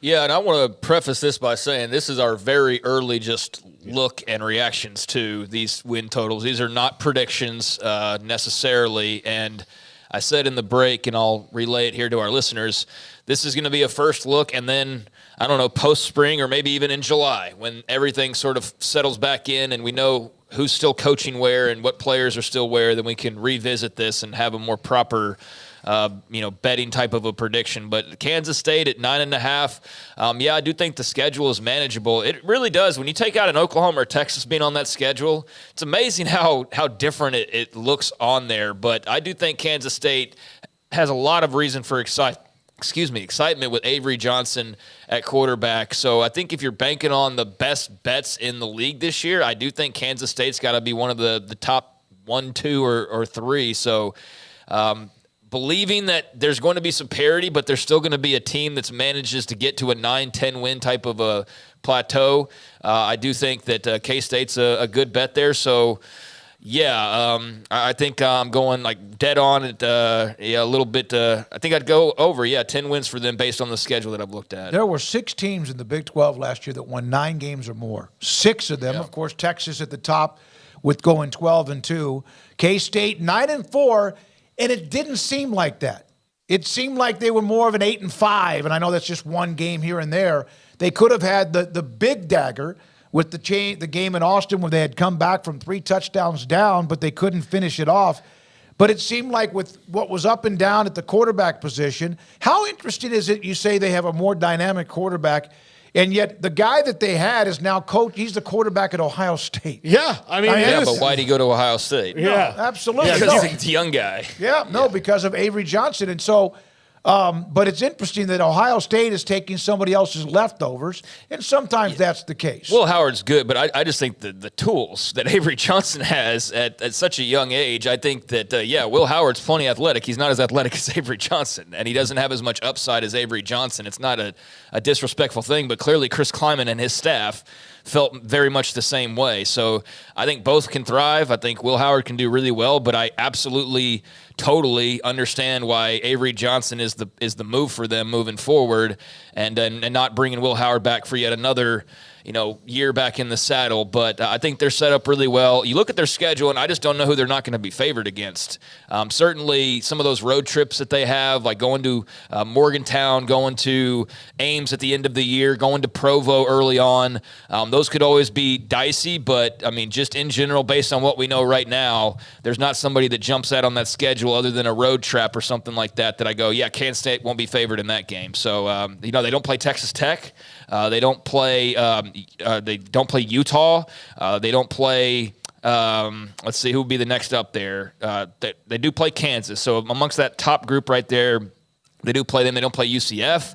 That's a pretty good schedule. They do play at Iowa State to close out I mentioned the year. those road games, and that could be a game where they're not favored by the end of the year. I think people are maybe sleeping on. I'm not, but I do think that by November 30th, here on February the 15th, that might look a lot different for sure. Okay, Iowa State, by the way, we'll get to them, and I'll get this to as far as like time and how much is returning as far as production in a little bit. Now we're going to try to get through the first 7, and we'll do that today. Kansas State, I would say under.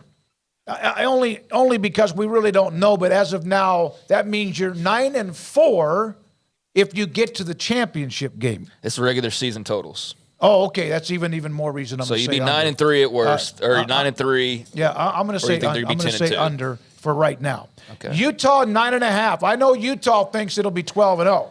Yep. But we need We need some arrogance in the conference. We're losing some of it. They are replacing some of it. They absolutely are. You are. can see it, and good for you, and you feel pretty good about it. Had the problems with Cam Rising being out for all year, and yeah, but okay, 9.5 with Utah, and I will say I'll take under on that too. I'm gonna go under. I think they're gonna start out 3-0 more than likely, and that includes a win against Baylor at home. But at Oklahoma State, Arizona, what I think will be a better Colorado team, Iowa State, what'll be I think a better UCF team. That gets me to, I think that's an 8-4 team staring at you right now. They will be tough, though. Like, the one thing about playing a Kyle Whittingham team is, win or lose, you remember that you were there. Your body's going to feel it. So it wouldn't surprise me to see them, sneak up the over, but I'm going to say under. But 9.5 means they're going to go 10-2. Yeah, right? I don't think so. I'll take 9 if they're going over, I'll take the under. Okay. Yeah, I think I'd probably take the under. I do, and I want to say that there are Utah fans that are absolutely like the stereotype that we're making out. But there's also a lot of Utah fans that I've seen that are great and are very excited to be in a league they're very excited to be in a league that other teams and fan bases are excited about it the same way that they are, which wasn't always the case in the Pac-12 conference. So I've seen plenty of folks who have really enjoyed that aspect of this already. But, incredibly huge for them to get back Brent Keithy and also Cam Rising. I mean, we saw none of those guys basically last year, and that's two pretty big, stars, I guess, for lack of a better term, to be bringing back. But yeah, 9.5 in year one. I mean, I don't think this is not like BYU and Cincinnati going from the American to the Big 12. I don't think it's necessarily that much of a leap. I think it's more of a side-to-side type of a move. But I think I'd go under as well. Just not entirely sold. They just come in and start running the league and go 10-2 right away. If Jed Fish was still at Arizona, with all due respect, Arizona fans that aren't happy with him because he's now at Washington, had he remained at Arizona, I would go over with Arizona at 8.5. The Fertitta, I know they got a lot of the guys that did return, but man, this has been a transition like a mini schools programs in college football. So 8.5 to me, and I think last year they probably outperformed what anyone could have thought.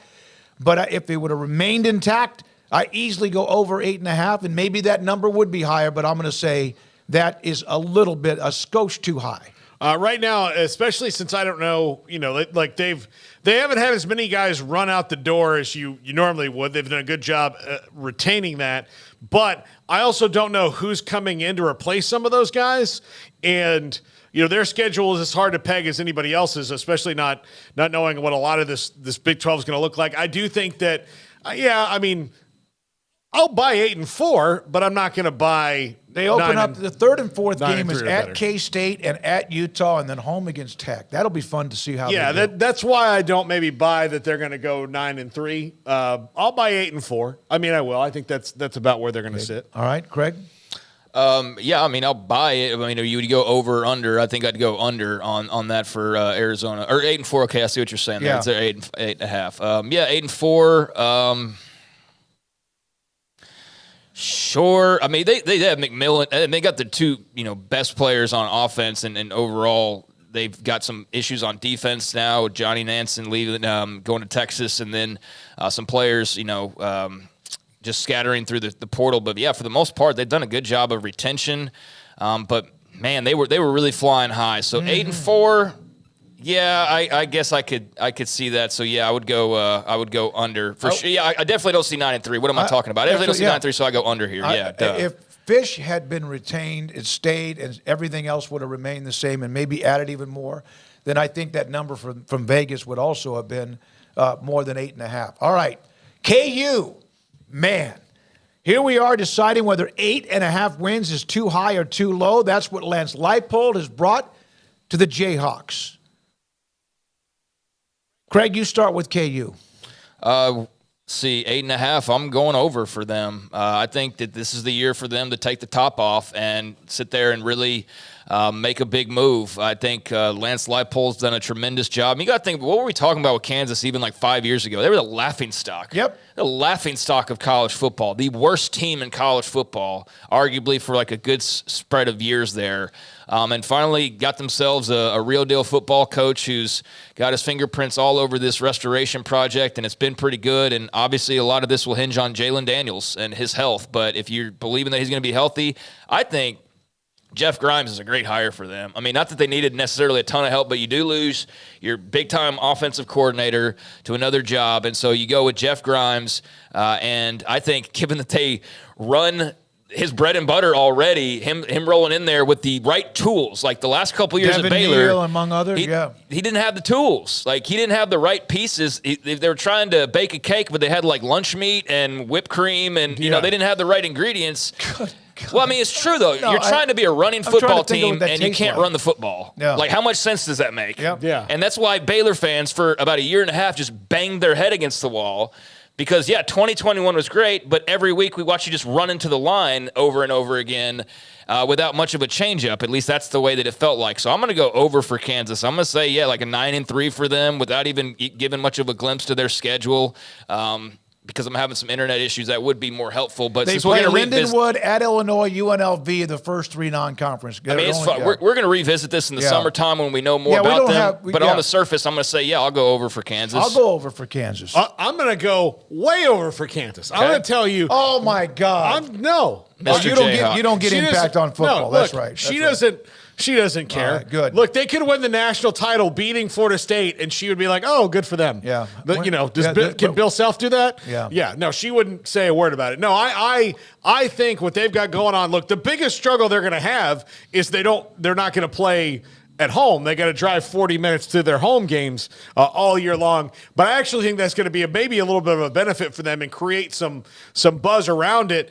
I like what Lance Leipold's doing. If Jalen Daniels is healthy, this is a 10-2 or better team. They're playing in Arlington in December. Listen, they're going to have to beat Baylor in the last week of the season to have a chance to make a bowl game. No, I'm kidding.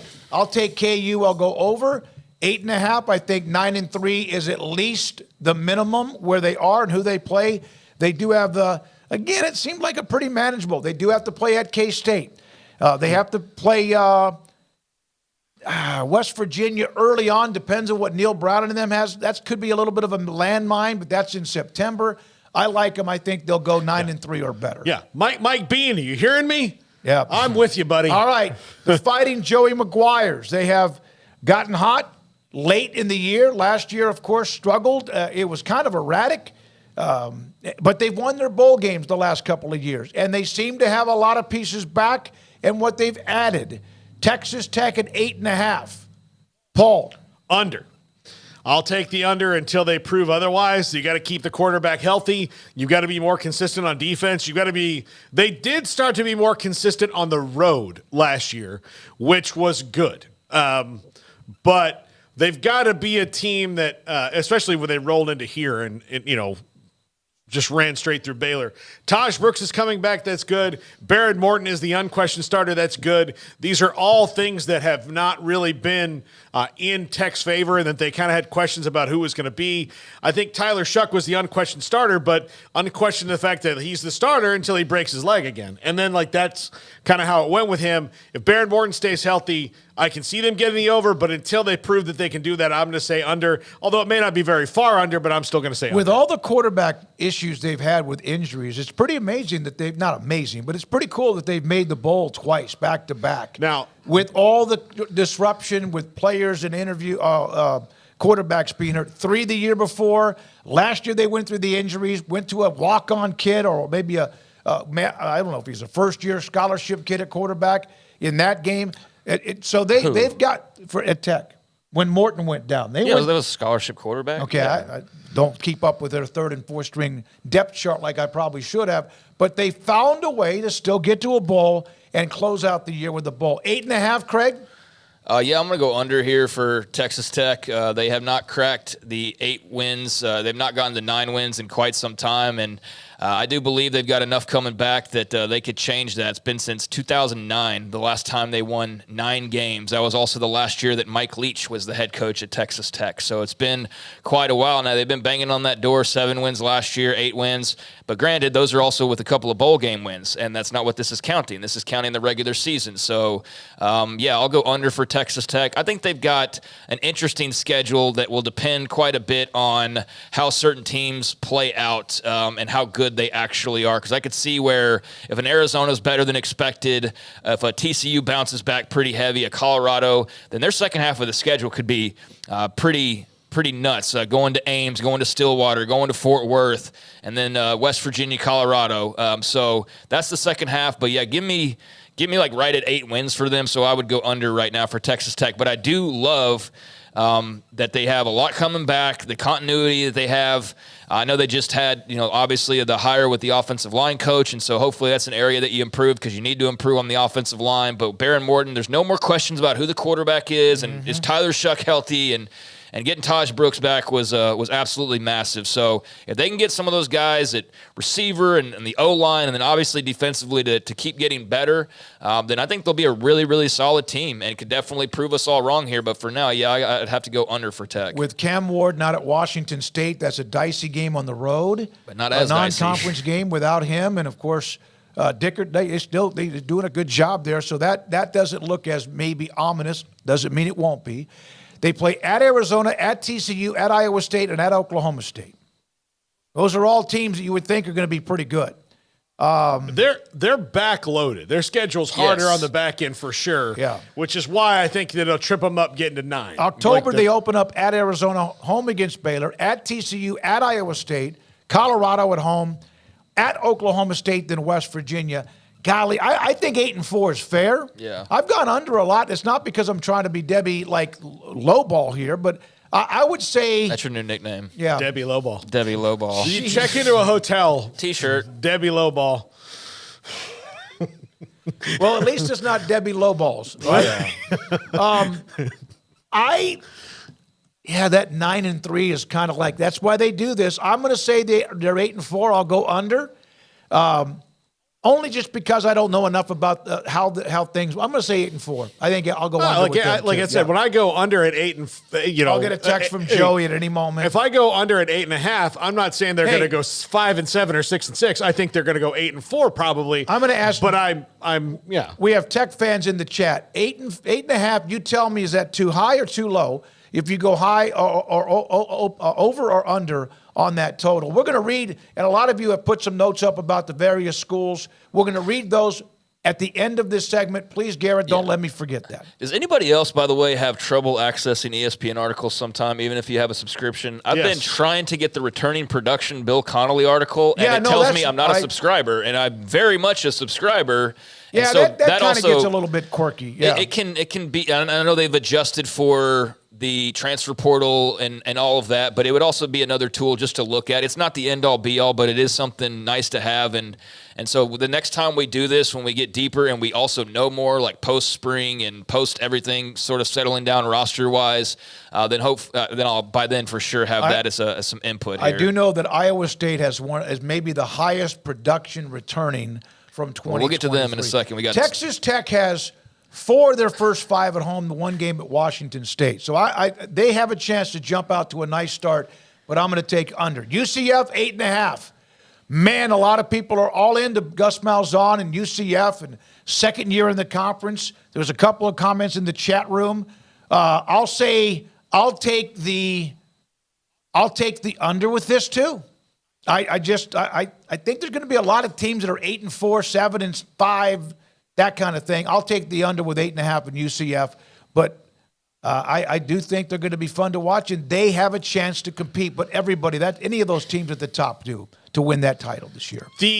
I think the swing game for them being over is going to be in the middle of the year when they go to Gainesville to play the Gators. Because if they win that game, I'll say they might be good enough. Because look, even a mediocre Gators team is probably still pretty good. I mean, talented, and when it comes down to it. But if they can go into Gainesville and get a win, because that's a super tough place to play, and none of those guys, save for maybe some transfers, have ever played there before. It's going to be a big moment for Florida because you don't want to lose to UCF at home because they look so down on them. But I think that one will swing to me whether they're 8-4 or 9-3. I'm changing my mind because I like KJ Jefferson coming into Gus Malzahn's offense. I think that's a tremendous fit. I think that he'll do very, very well, and I think that means they're going to win more games than they did a year ago. But to swing over 8-4, to me, you've got to win on the road at Ben Hill Griffin. They were 6-7. I'm going to go with the over now. I changed my mind. I think what New Hampshire, Sam Houston State, TCU, Colorado, Florida's Florida. We don't know if they're going to be up or down. They've been kind of just average. Cincinnati at home.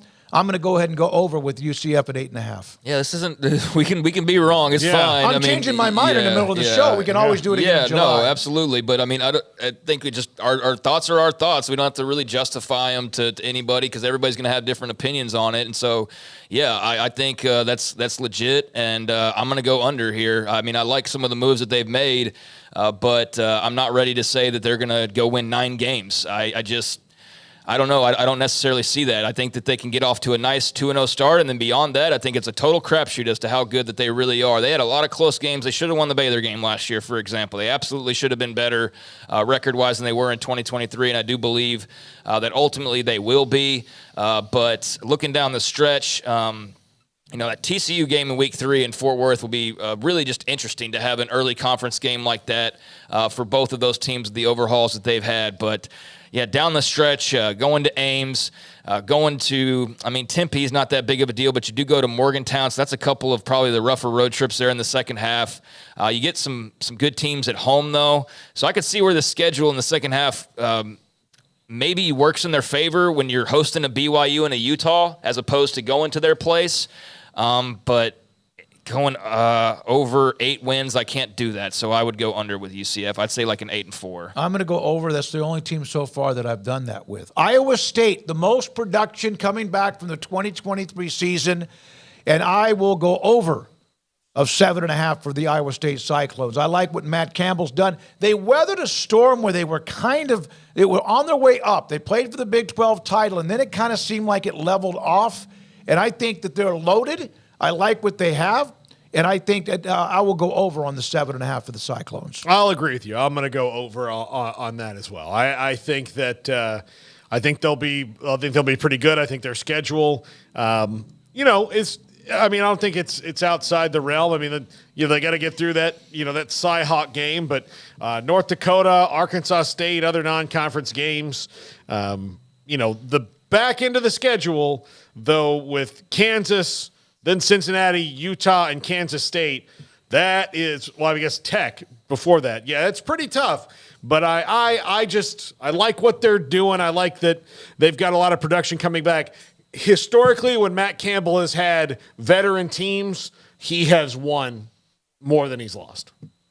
Well, he's got to win twice as much as he loses if he's going to get to above 7.5. So you say the over, like I did. Okay, yeah, I agree Craig? with you.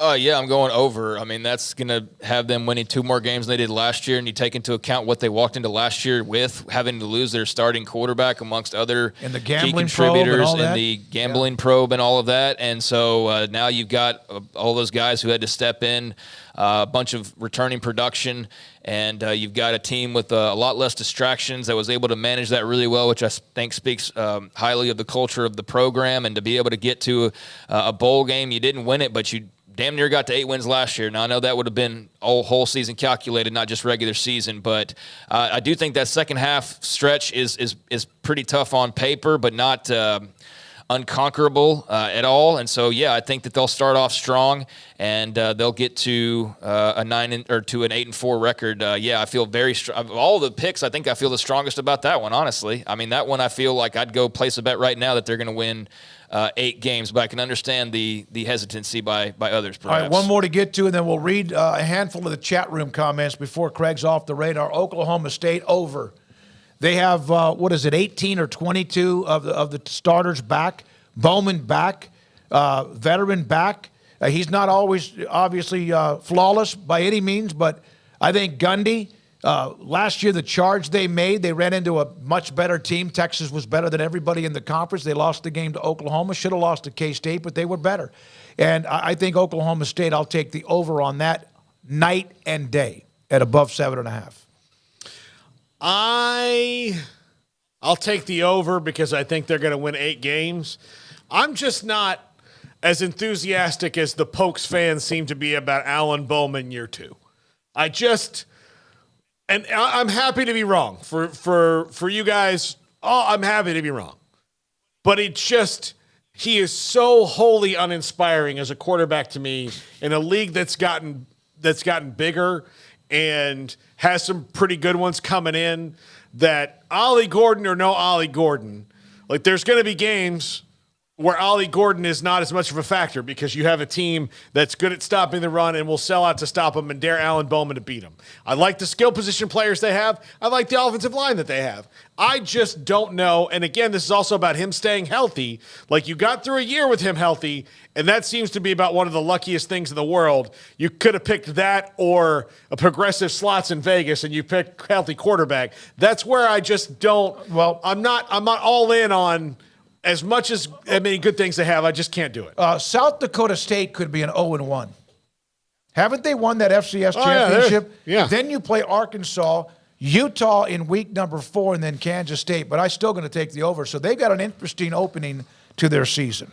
They have a really tough schedule. One of the tougher ones on paper. And I haven't gone to look for the rankings that probably already been done, based on just the models and all the various stats that you can put in and spit out what the most likely odds are here. But, I think that they're built to be an 8-4 team at minimum. I think anything less than that's a massive disappointment, is it not?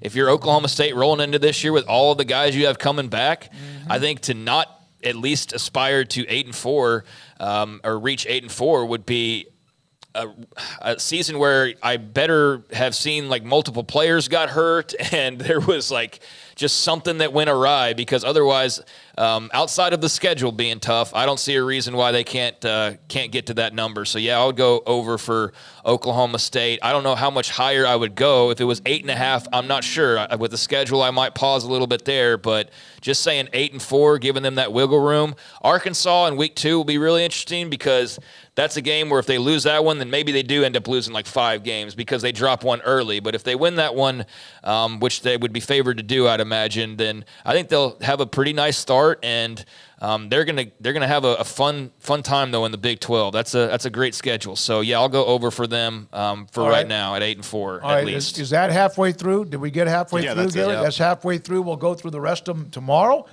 starting with TCU and then all the way down to the bottom. Here are some thoughts in the chat room on certain teams, overs and unders. I'll try to get to it as much as I can. And again, we will redo this sometime when dust settles this summer, and actually put like some oomph on it, a graphic on it or something like that to revisit at some point. But these are early impressions. Media has never picked the top 2 correctly, wet blanket, and have only picked 5 of the 14 correctly. Thank you for that. Let me see here. Wait, I don't think they've never picked the Big 12 champion. I mean, most years we voted for Oklahoma. Default. Yeah, I mean, maybe recently that's been the case. The top 2. They didn't say who won the championship. Both the top 2? Okay, Yeah, I was thinking of either the top 2. Yeah, because it would easy. Oklahoma would have been 85-90% of the time. Most of the time, we didn't care who 2 was. I mean, Neil Brown, though, he did. He dunked on the media last year and went and followed it up after saying how dumb the media was and as far as their selections went, and went and proved them all wrong, proved all of the media wrong. I guess I should lump myself in there by not finishing last in the conference. So, kudos to him for pointing that out and then backing it up. To Master, this is for tomorrow, but Houston will not finish last. Paxton, Utah, the under. Kansas State under. Scotty B, I think 8.5 wins for UCF is too high. West Virginia, easy money in Vegas, UT parking. We'll get to them. I can see them winning 9. Paxton, Arizona under. Kansas over. Texas Tech over. Houston over. They'll be tomorrow. And then Scotty B, Kansas State does lose some starters on the offensive line, Beebe and company, which does hurt. Paxton, UCF under. Kyle Tumaster, the entire culture will change with Willie Fritz talking about Houston. And again, that's tomorrow. I thought there was a few more. Culture can't run and tackle. That's the biggest thing he's going to have to. Some of these are for tomorrow. Brigham Young, it's going to be BYU, Arizona State. Arizona coaching change and lost some of their roster. I think they will hit the under, which is what I think will happen too. There was a few others that were more. Ask Oklahoma State about playing in Florida rain. They won, yeah. I don't think Oklahoma State loses more than twice. I think OSU does play Utah. So there we are with that. All under Joey Zay, Utah 8-4. So there we are. Thanks for a lot of you. Of course, Utah got their quarterback back, and Kyle Whittingham is always tough. Yeah, he's just a really good football coach. And so those are some of the overs and unders on the teams that we discussed today. We'll get to the rest tomorrow. Up next, Craig Smoak and Off the Radar.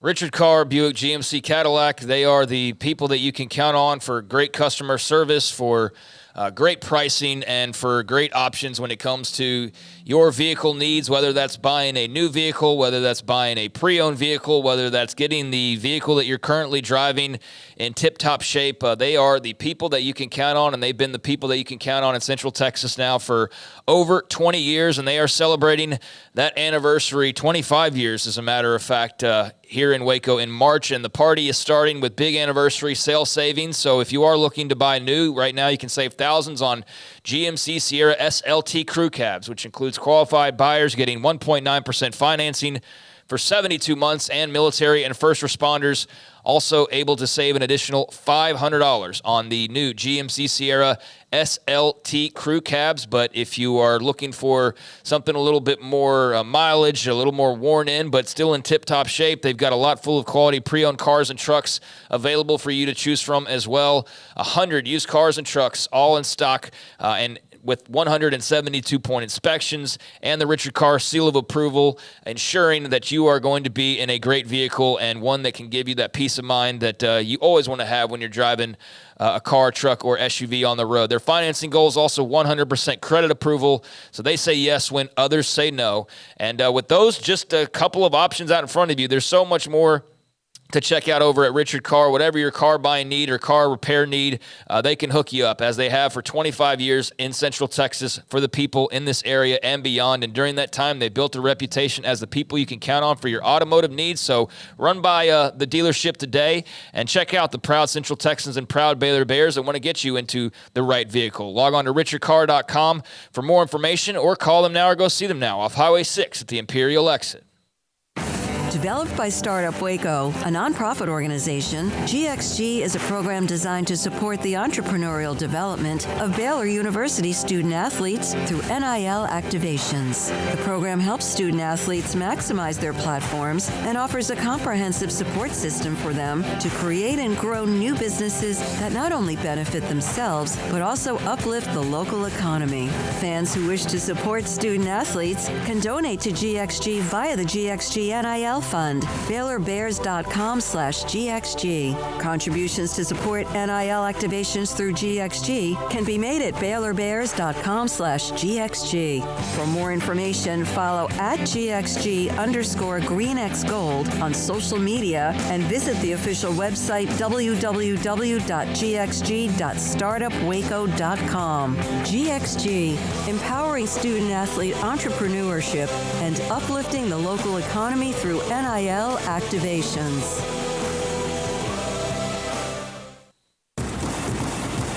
Petty Clinic Men's Healthcare in Woodway is now proud to offer you men an exceptional weight management body sculpting product called semaglutide, also known as Ozempic or Wegovy. Semaglutide is an FDA-approved weight management medication.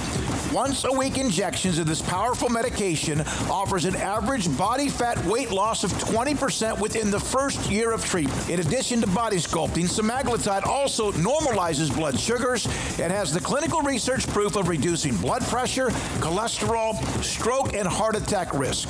If you're like most men and you have stubborn fat that will just not respond to typical diets and exercise, then help is finally here. Semaglutide, affordable, highly effective, good Google search Petty Clinic Waco and reach out to the Petty Clinic team today for a free consultation with Dr. Petty to see if semaglutide is right for you. Go to pettycliniclowt.com. At Ideal MRI, we feel blessed to be part of the Waco community. We're a small family business here in Central Texas. At times like this, the cost of healthcare has never been more important. And unfortunately, significant illnesses and injuries still occur. And that's why Ideal MRI is open and here to serve you through this difficult time. So if you need an MRI, ask your doctor about Ideal MRI. You can schedule online in minutes at idealmri.com or call 833-IDEAL-MRI.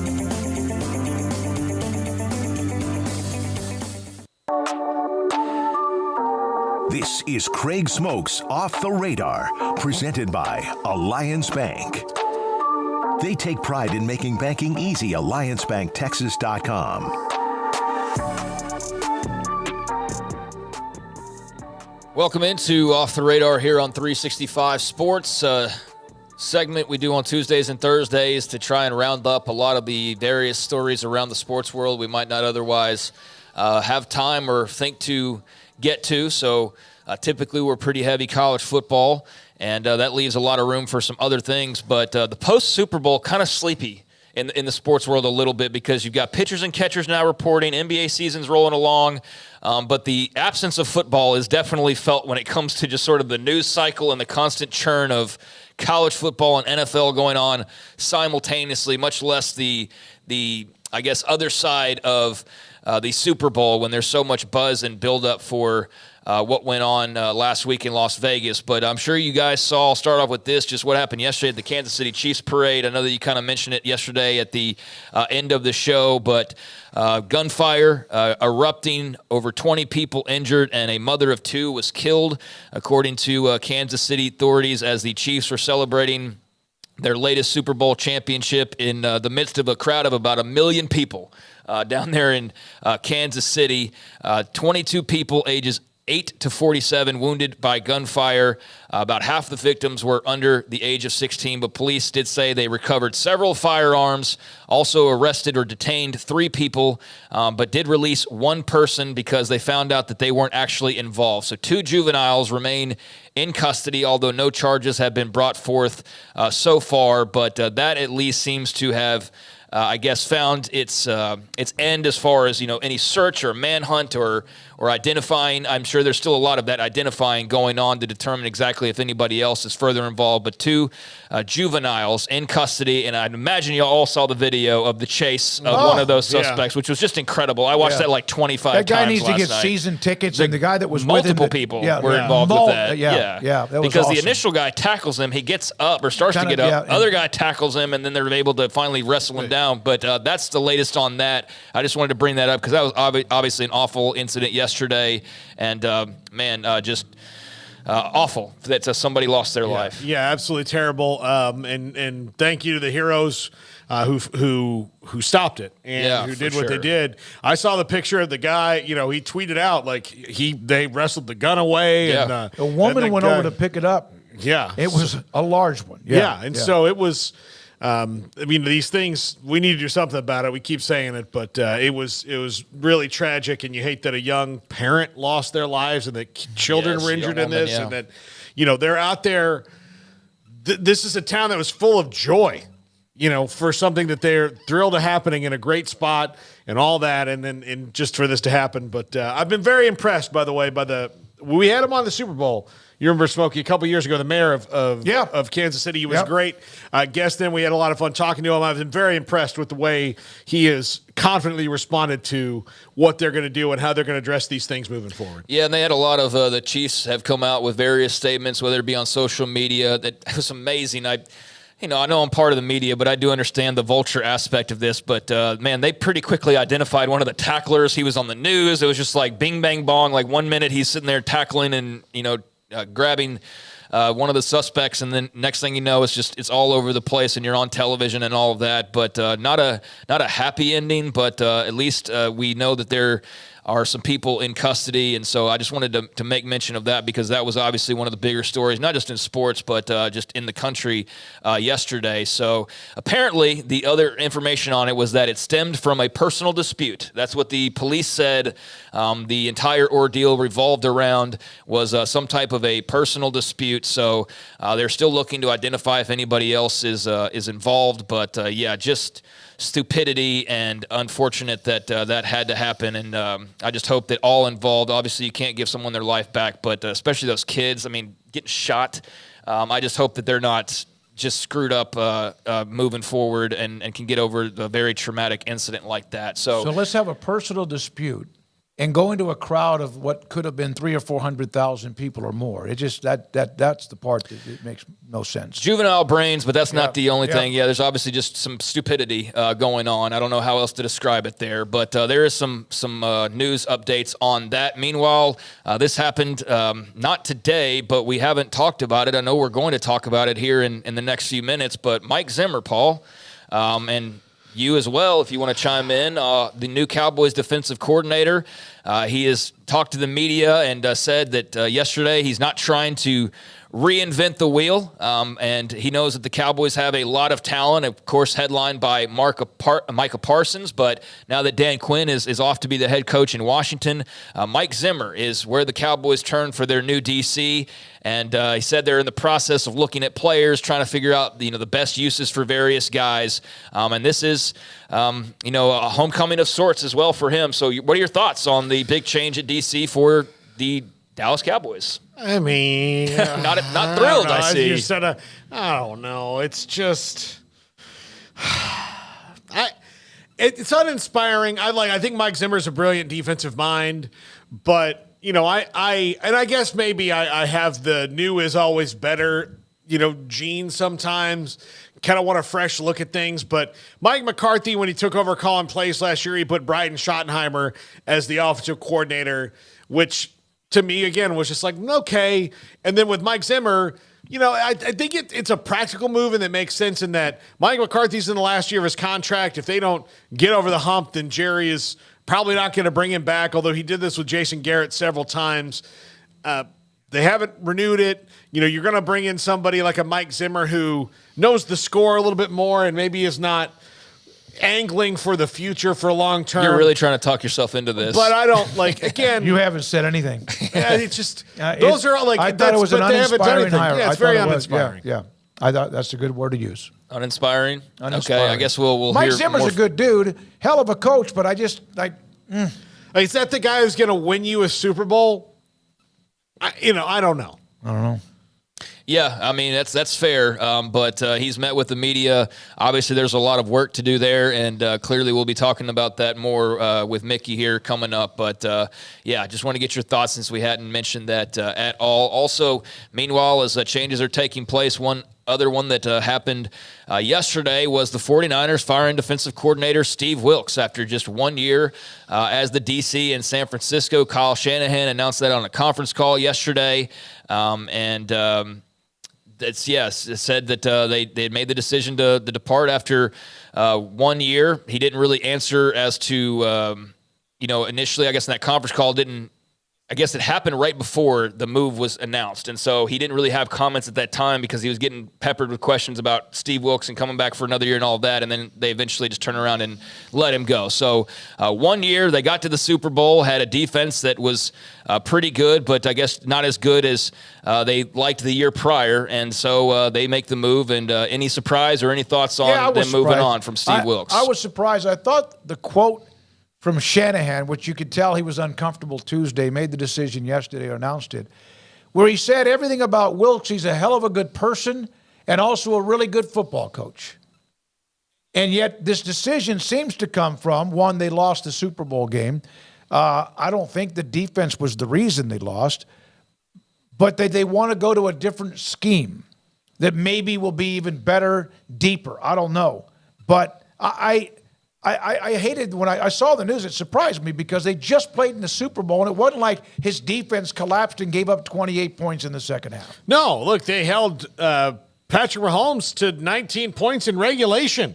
Usually, you buy your defensive coordinator a beer after that. Like, think so, yeah. That's normally. That's where you hold up. People forget that Mahomes threw for 300 yards, but it was in 5 quarters. Yeah. Not that it's not a good deal, but most of the time you hold Patrick Mahomes in an offense to 19 points through 4 quarters.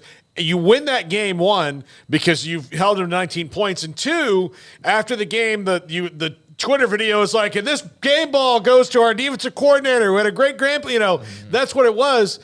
I guess sometimes you need a scapegoat, and if they want to change schemes, that's fine. But they lost Dre Greenlaw to a tragic running on the field Achilles injury. Yeah. I mean, like that, weird things happen, and then that didn't matter as much until you get into the 5th quarter, essentially there. And not having Dre Greenlaw is a big deal. A really tough decision because really says nothing about Steve as a man or as a football coach. I mean, he's exactly what we wanted as a man. He's a great football coach, but they wanted to move forward in a different type scheme headed into the future, and that's up to the head coach, and that's his decision.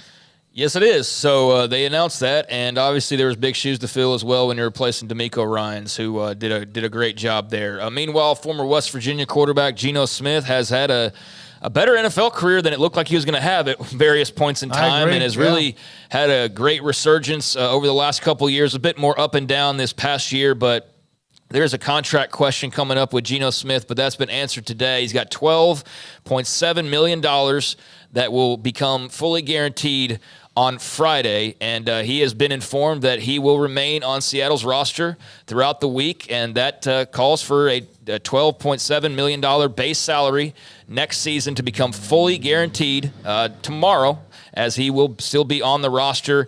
The money was guaranteed per the ESPN report only at the time that Smith signed his 3-year deal a year ago, but he's now going to for sure get that money, even though he's going to be on the roster tomorrow.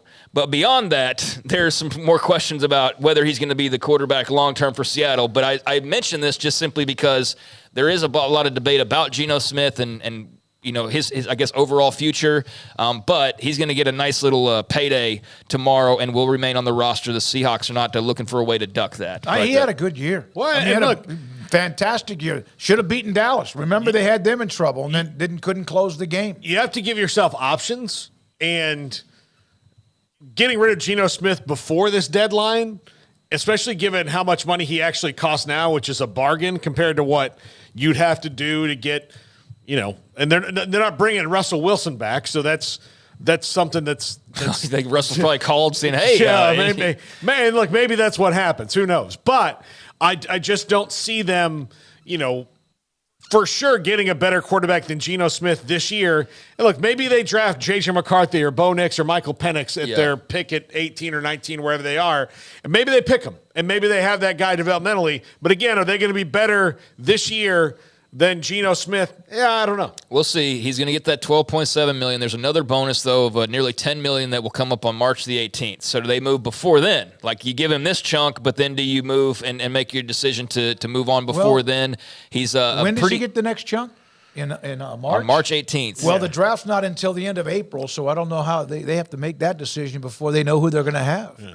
Well, yeah, that's the whole thing is what are you going to do? So if they obviously allow him to remain on the roster in March, then I think that pretty clearly says the investment-wise, the money totals that you're going with Geno Smith next season. Now, I agree. That's why that's an interesting little window. But, yeah, today may be an indicator of that's what the plans are, and they do have a pretty nice bargain. He is the 18th highest-paid quarterback in the league. So you look at salary caps, and he's outside the top 10 as far as charges go there, as far as the cap charge. So it's a pretty nice deal given the bloated salaries and the other alternatives that you might have at your disposal. But good for Geno Smith. That's a nice chunk of change, and he's made a lot more out of his NFL career than like I said earlier, it looked like he was going to have at one point in time, but still a little bit of mystery as far as the length of his remaining tenure there in Seattle. And just a couple more notes. Rob Manfred, everybody's favorite commissioner in pro sports, right? No, not really. He said that he plans to step down when his contract expires in January of 2029. So, hey, Rob Manfred's stepping down. Oh, wait, it's not for another 5 years. But he did say that once his contract expires, he will be stepping down. He got a 5-year extension approved by the owners last July. So he's been on the this will be year number 10 as commissioner for Rob Manfred. So add another, 5 onto that, and he'll have a 15-year term and then bow out for the next guy. Now, look, the rule changes worked out well. That was something good for him.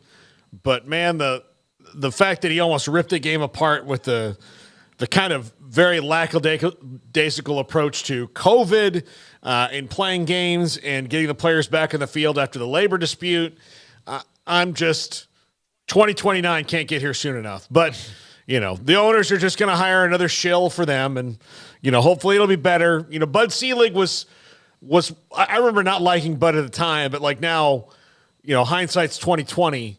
And Bud looks just so much better option, yeah. Yes, so, yeah. Well, he's not the favorite. That's for sure. He's definitely rubbed a lot of people the wrong way. But you got another 5 years of Rob Manfred baseball fan. So if you're a fan of his, that's great news. If you're not, like it appears a lot of people aren't, well, just I guess grin and bear it basically. And then finally, UFC 298 this weekend. Just wanted to mention that as far as sports events go. Obviously, Super Bowl season ends a lot. All of the football. We'll have the Spring League. Situations popping up, which outside of the UFL now, I'm not even sure what even remains, because you've had 2 of the leagues that have now joined together under one banner in the XFL and the USFL, but I'm not sure what other options there are other than the UFL, but that'll come in time. But as far as there's college basketball. That certainly is going to be, enough to satisfy the cravings of a lot of sports fans. But as Saturday night rolls around, you're looking for some action. UFC 298, featherweight title on the line. Alexander Volkanovski, an incredible fighter, defending that belt against Ilya Topuria in the main event. So that is, again, UFC 298 on Saturday night from Anaheim, California. Some other great fights on that card on paper. But always enjoy watching Volkanovski fight. Topuria should be a good matchup. So, there's a few things off the radar. How much do you ever go on there and watch that as a pay-per-view? Is that pay-per-view? UFC? Yeah. Yeah.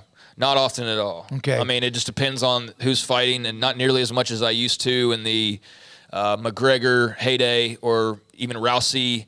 When they just had John Jones was not being a total idiot all the time, which I know that's been a roller coaster the last few years, but he finally kind of got his wits about him again. But yeah, when they were really operating on all cylinders, when McGregor was super hot and John Jones was super hot and Ronda Rousey was super hot, and it just seemed like they had this cast of stars. That's the last time I was really deeply, deeply invested in it. But yeah, there's definitely fights that roll around that I get interested in, and I do enjoy watching these guys. They had a podcast set up at the Radio Row, and I can't think of the guy's name. This is like 6 to 8, 10 years ago, who was one of the great champions or one of the big names, and I've just gone blank at his name, but he was there. It was cool to see him. Craig Paxton said, who do you think The Rock fights at WrestleMania? Hey, that's a good question. I don't know, because it's not going to be Cody Rhodes now.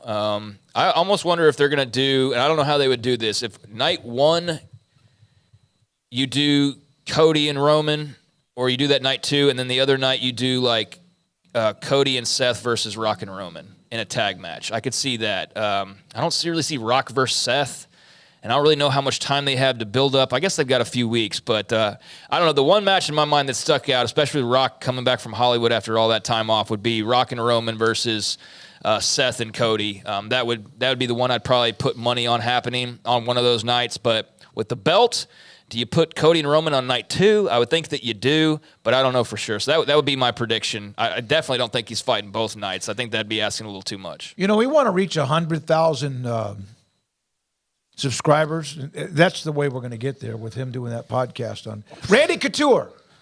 Randy Couture was the one who I said hi to, and he was doing a podcast at Radio Row. He was great in his day. He was absolutely great. Yep. It was crazy as his career record was 19-11, but he was a great player, a great fighter. Those records are very deceiving. Well, he got really bad towards the end. Yeah, he eventually had to retire. 5 of his last 6 or so. Yeah. All right. When we come back, Mickey Spagnola on Mike Zimmer. Garrett, would you go to the rotating, moving, sliding camera? There are people in the chat room that we sometimes just do things and don't explain what the hell we're doing. We used to have this a long time ago. We've only been on the air less than 4 years, but it's a It's a camera that slides back and forth. You see this on some shows. It has been in retirement. It had to get fixed. And so what it is just something a little bit different, brings a little movement. So those of you asking, we are not like in a rotating tower at the Needle in Seattle or in San Antonio. Not yet, but and by fixed we mean replaced. And then we had to take a camera off the wall and put it on there. So yeah, there we go. So there we are with that. It's a couple of big tripods, a railing, and it goes back and forth. It's just something different to have on the show. When we come back, Mickey Spagnola, this is 365 Sports. Pepperoni's favorite pizza, the large pepperoni Magnifico. Go to Marcos.com for more information right now. $9.99. You can order now. Use a code word of PEPMAG, and you get the $9.99. Hot Honey Magnifico, it's a sauce that you can, drizzle on your pizza. Use it wherever you want. You can order that right now. Large only, $10.99 each. $3 off large specialty pizzas. There's a code word for that. 2 medium, 1 topping pizzas, cheesy bread, and 2 liters of drink at $21.99. Delicious pizza bowls, salads, wings, sandwiches, drinks, and of course, yes, pizzas, and even Pozzoli, if that's what you want. Bob Mock, the owner of 5 locations in Waco, Jewett, Woodway, Robinson, China Spring, and Belmead. Marco's Pizza, the fastest growing pizza brand in the country. Marco's Pizza. Pizza lovers get it. Shop big savings during the Ram Truck Month at Allen Samuels in Waco. Ram 1500 is the most luxurious and technologically advanced Ram 1500 ever. There's a great selection on the lot and ready for immediate delivery. Ram Truck Month sales event is a winner at Allen Samuels in Waco. It takes time to reach goals. It's a truth that applies to more than sports. It goes for your financial goals as well. You work hard for your money and you deserve an investment strategy that lines up with your game plan. And Chuck Verneau, your Edward Jones financial advisor, can help. If financial investments aren't putting forth the effort you desire, stop by today for a financial review. Chuck Verneau, 720 North 64th Street in Waco, 254-732-1161. Edward Jones, member SIPC. Shop savings during the Start Something New sales event at Allen Samuels in Waco. Right now, get a 2023 Ram 1500 Laramie Crew Cab 4-wheel drive with $15,000 off MSRP or 2.9% for 72 months only at Allen Samuels in Waco.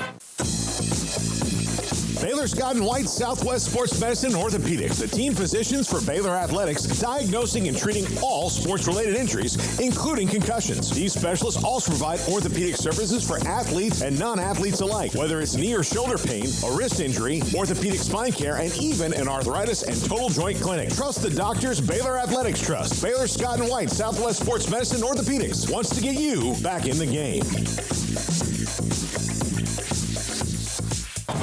Baylor alumni are more than 160,000 strong.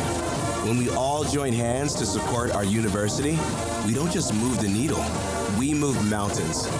Working together, we create life-changing opportunities for students on the field, in the classroom, in the laboratory, and in life for generations to come.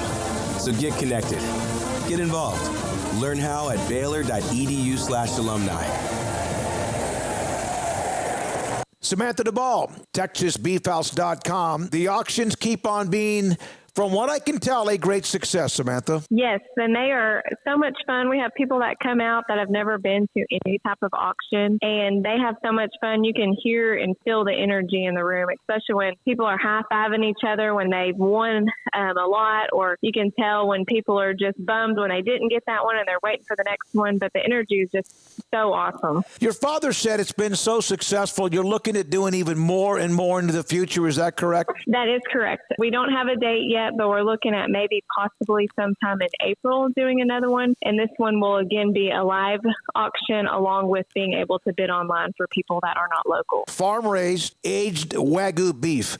And now people can get it as they want it. The fact that they can control how much they buy and also how much they pay. How really cool is that? What we like to call it is price discovery. So we don't want to put a price on our product. We want you to decide what you want to pay for our product. So you get to bid what you want to pay. Samantha Duvall, the great company that continues to set the standard in the beef business at TexasBeefHouse.com. This is 365 Sports, powered by Sikkim365.com. The 5 o'clock hour is brought to you by Edward Jones Investments and financial advisor Chuck Verno, who'll navigate you through today's financial climate. Edward Jones, making sense of investing. Now here's David Smoak, Paul Catalina, and Craig Smoak. All right, here we go. This 5 o'clock hour, Mickey Spagnola, DallasCowboys.com. We brought up, Craig did, the Mike Zimmer hire as defensive coordinator. Mickey is here with us today on 365 Sports with Paul and Craig and me too. Mickey, was this a safe hire? Was it the one you thought would be the hire once Dan Quinn took the job in Washington? Well, once I realized that Mike was available and Purdy was interested, I was like, well, they got to do this as fast as they can.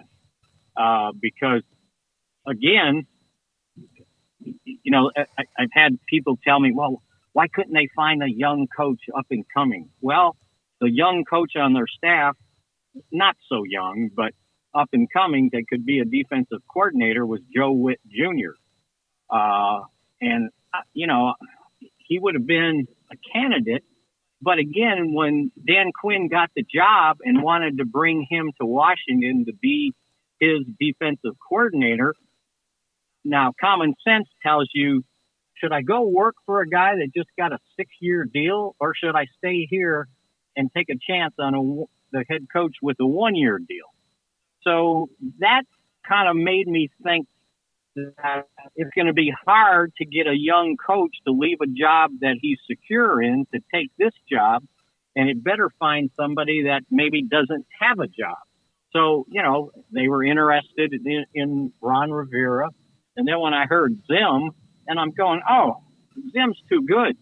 You know, he'd been here 13 years, and he knows the Joneses.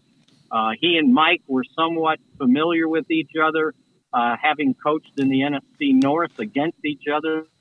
Years he was in Minnesota 2 games a year. It just made so much sense.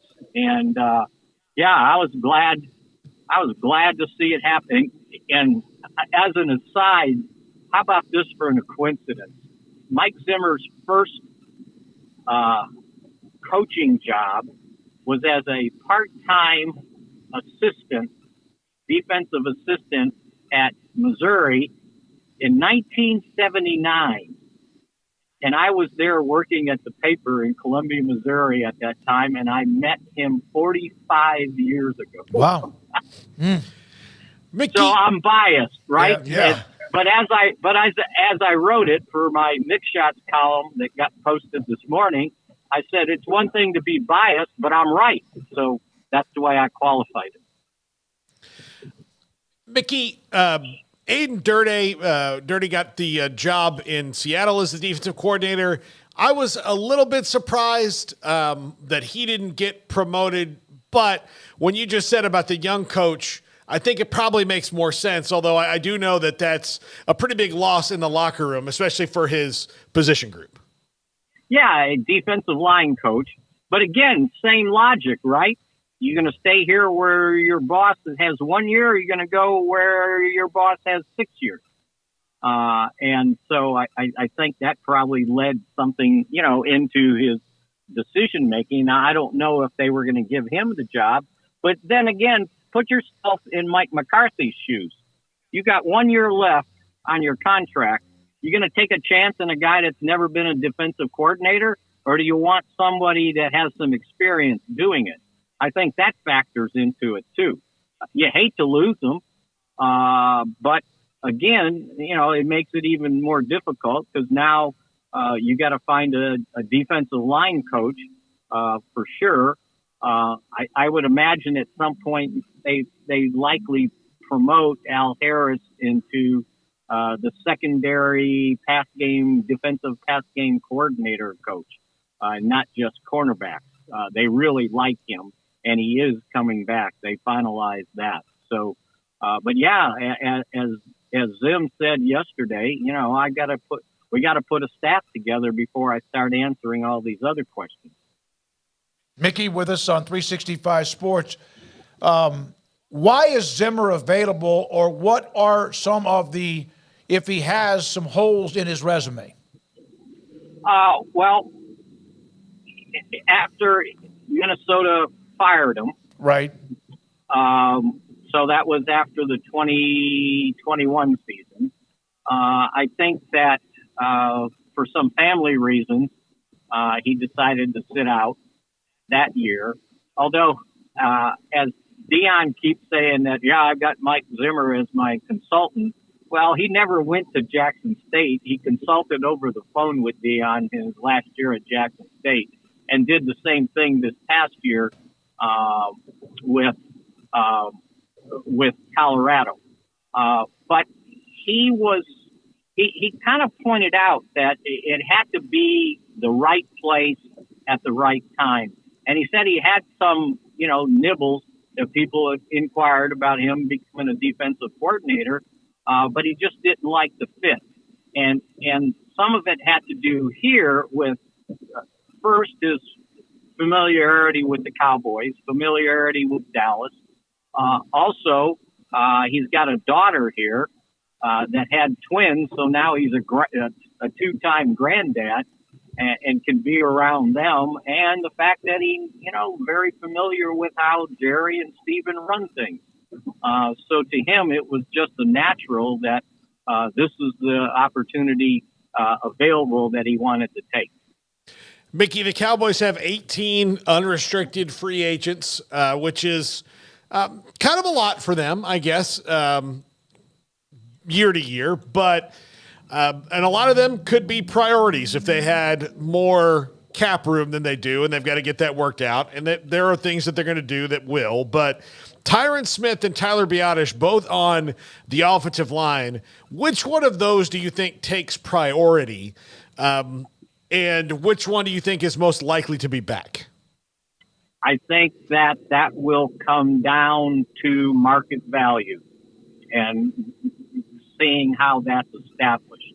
My guess is that since Tyron has been here this long, if he can find, if he is, given somewhat of a contract that he can live with, and knowing he's at the end of his career, I'm sure he doesn't want to go anywhere after being here since 2011, 14. This would be his 14th year with the Cowboys, and he's turning 34.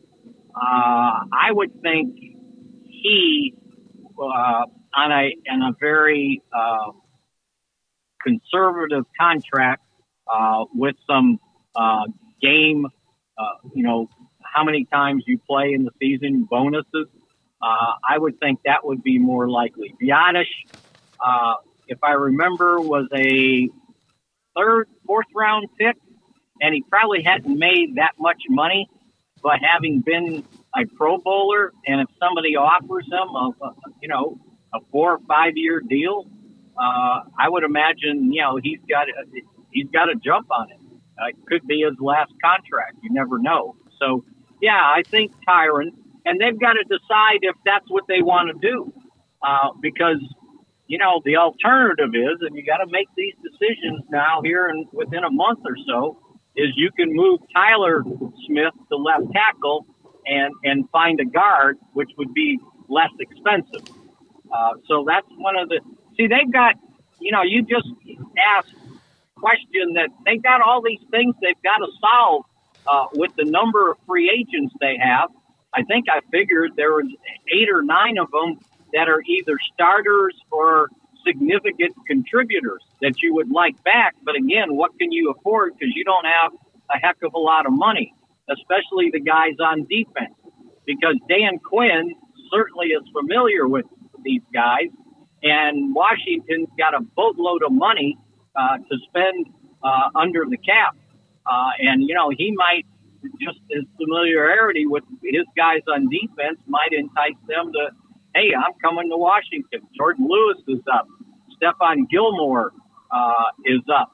Dorrance Armstrong is up. So, yeah, they've got some things that this is not going to be an easy off season, and should not with the some of the changes for everybody to think, well, okay, they went 12-5. Now the next step is 13-4. Well, this is going to be a different team. Both of your running backs are free agents. You got to do something there. You just mentioned the offensive line. You got to do something there. And now they've got the headache of Dak's contract. They got the headache of CeeDee Lamb playing on his fifth-year option, which is $17 million. You would like to sign him to an extension long-term to lessen the impact on this year. And you also got to figure out May 2nd, picking up Micah Parsons' fifth-year option for next year, which is going to be more than $20 million on a one-year deal. So there's a lot of work that's got to be done to put Humpty Dumpty back together again. Yeah, Mickey, this is kind of one of those years where if you are, the Cowboys, you're hoping that some of those draft picks you made or the trades you made in the draft last year, like, for example, Eric Scott, that they hit faster than you might have expected, just so you may not have to worry about navigating it as much. Well, I think the big one will be DeMarvion Overshown. Can he come back from the torn ACL as good as they envisioned him being this past year and be one of their linebackers? Because you got to restock the linebacker position. I was just writing about it for tomorrow. Legitimately, if you don't include Micah Parsons as a linebacker, you got one true linebacker with experience on your roster right now under contract, Damone Clark. There's nobody else. Tyrus Wheat was a rookie free agent last year who played 31 defensive snaps. And they just don't have any linebackers. I mean, they finished, and that got them in trouble in the playoffs, right? I don't know if you guys saw the interview that Micah Parsons did on his podcast with Jordan Love from the Super Bowl, and he asked him, he goes, what did you guys see? And he basically said, well, we saw that we had good luck running against you last year, and I noticed that you had a defensive back playing linebacker, meaning Marquise Bell. And it's like, yeah, we're going to run on them. And if they can't stop the run, then they're going to have trouble with our play action. And I mean, they threw only 21 passes and scored 41 offensive points. They ran the ball 33 times for 143 yards. So the linebacker position has to be restocked, and I don't care who the defensive coordinator is. You know, as Zim said yesterday, I'm not here to invent the wheel, and I'm thinking, well, but you better invent some linebackers to come and play on this team that are capable of stopping the run instead of camouflaging it with, converted safeties into linebackers. So that's another position they really got to fortify.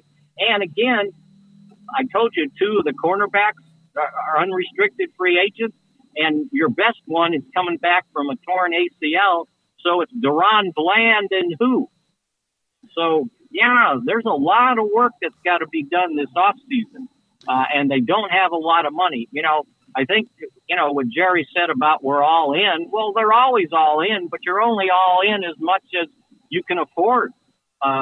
So, yeah, a lot of work to be done this offseason. All right, I got to finally, to wrap up the segment with this. Can you imagine back in 1972 or so that Roger Staubach is hosting a podcast and he calls Dyron Talbert and asks him if he could come on the show and sit down with him?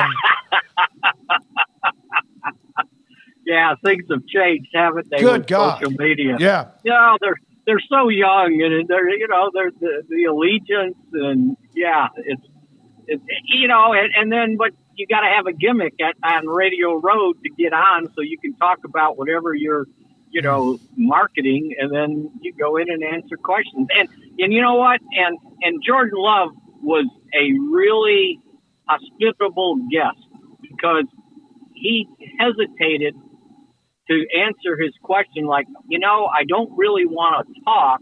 He goes, but since you asked, and then he went into the explanation, and he also explained how they took care of Micah Parsons at one of his least productive games, right? Mm-hmm. We're going to chip you with my running back. And I had to get the ball out of my hands, and Micah ends up the game with 2 tackles, 1 quarterback pressure. They never sacked Jordan Love. Nope. And people are going to sit there and go, whoa, how did they give up 41 points? Well, very easily.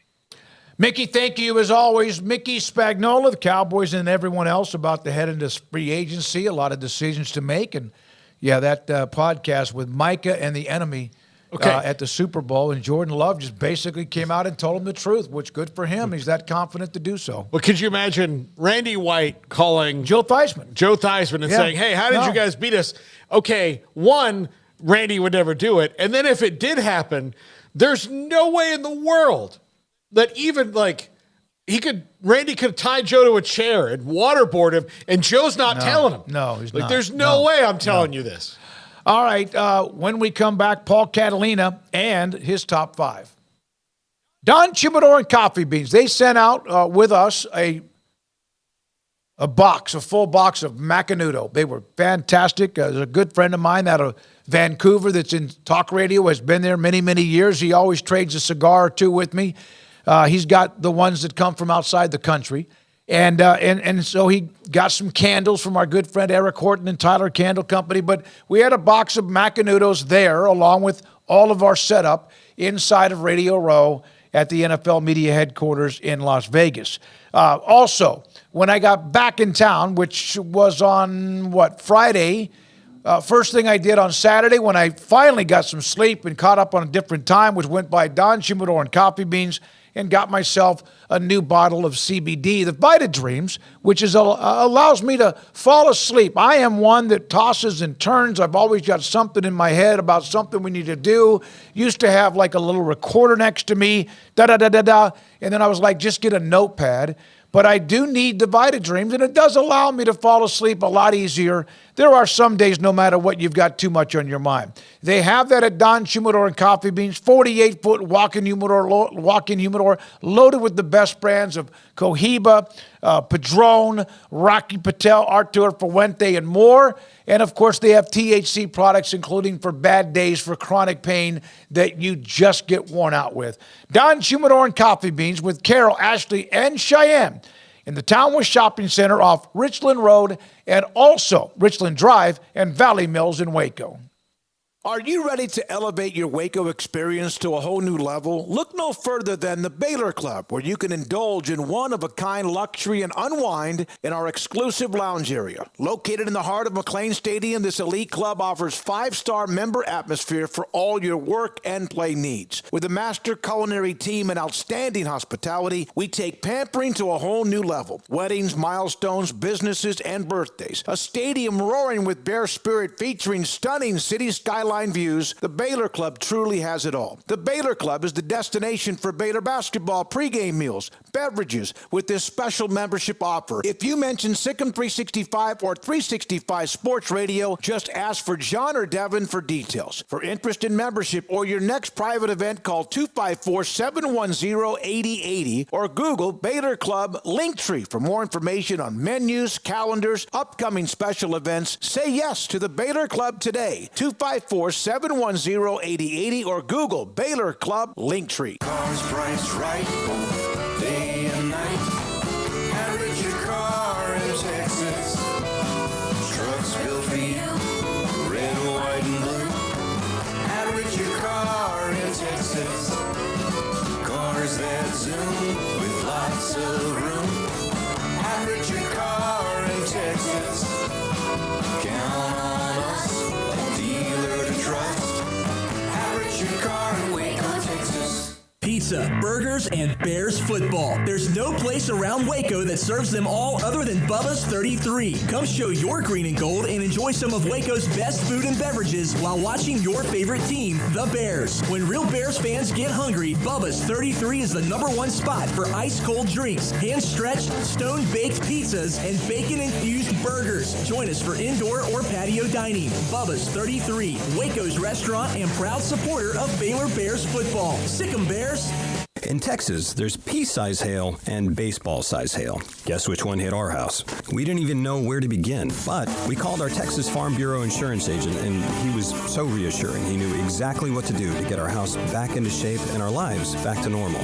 Now, we're even more thankful for the roof over our heads.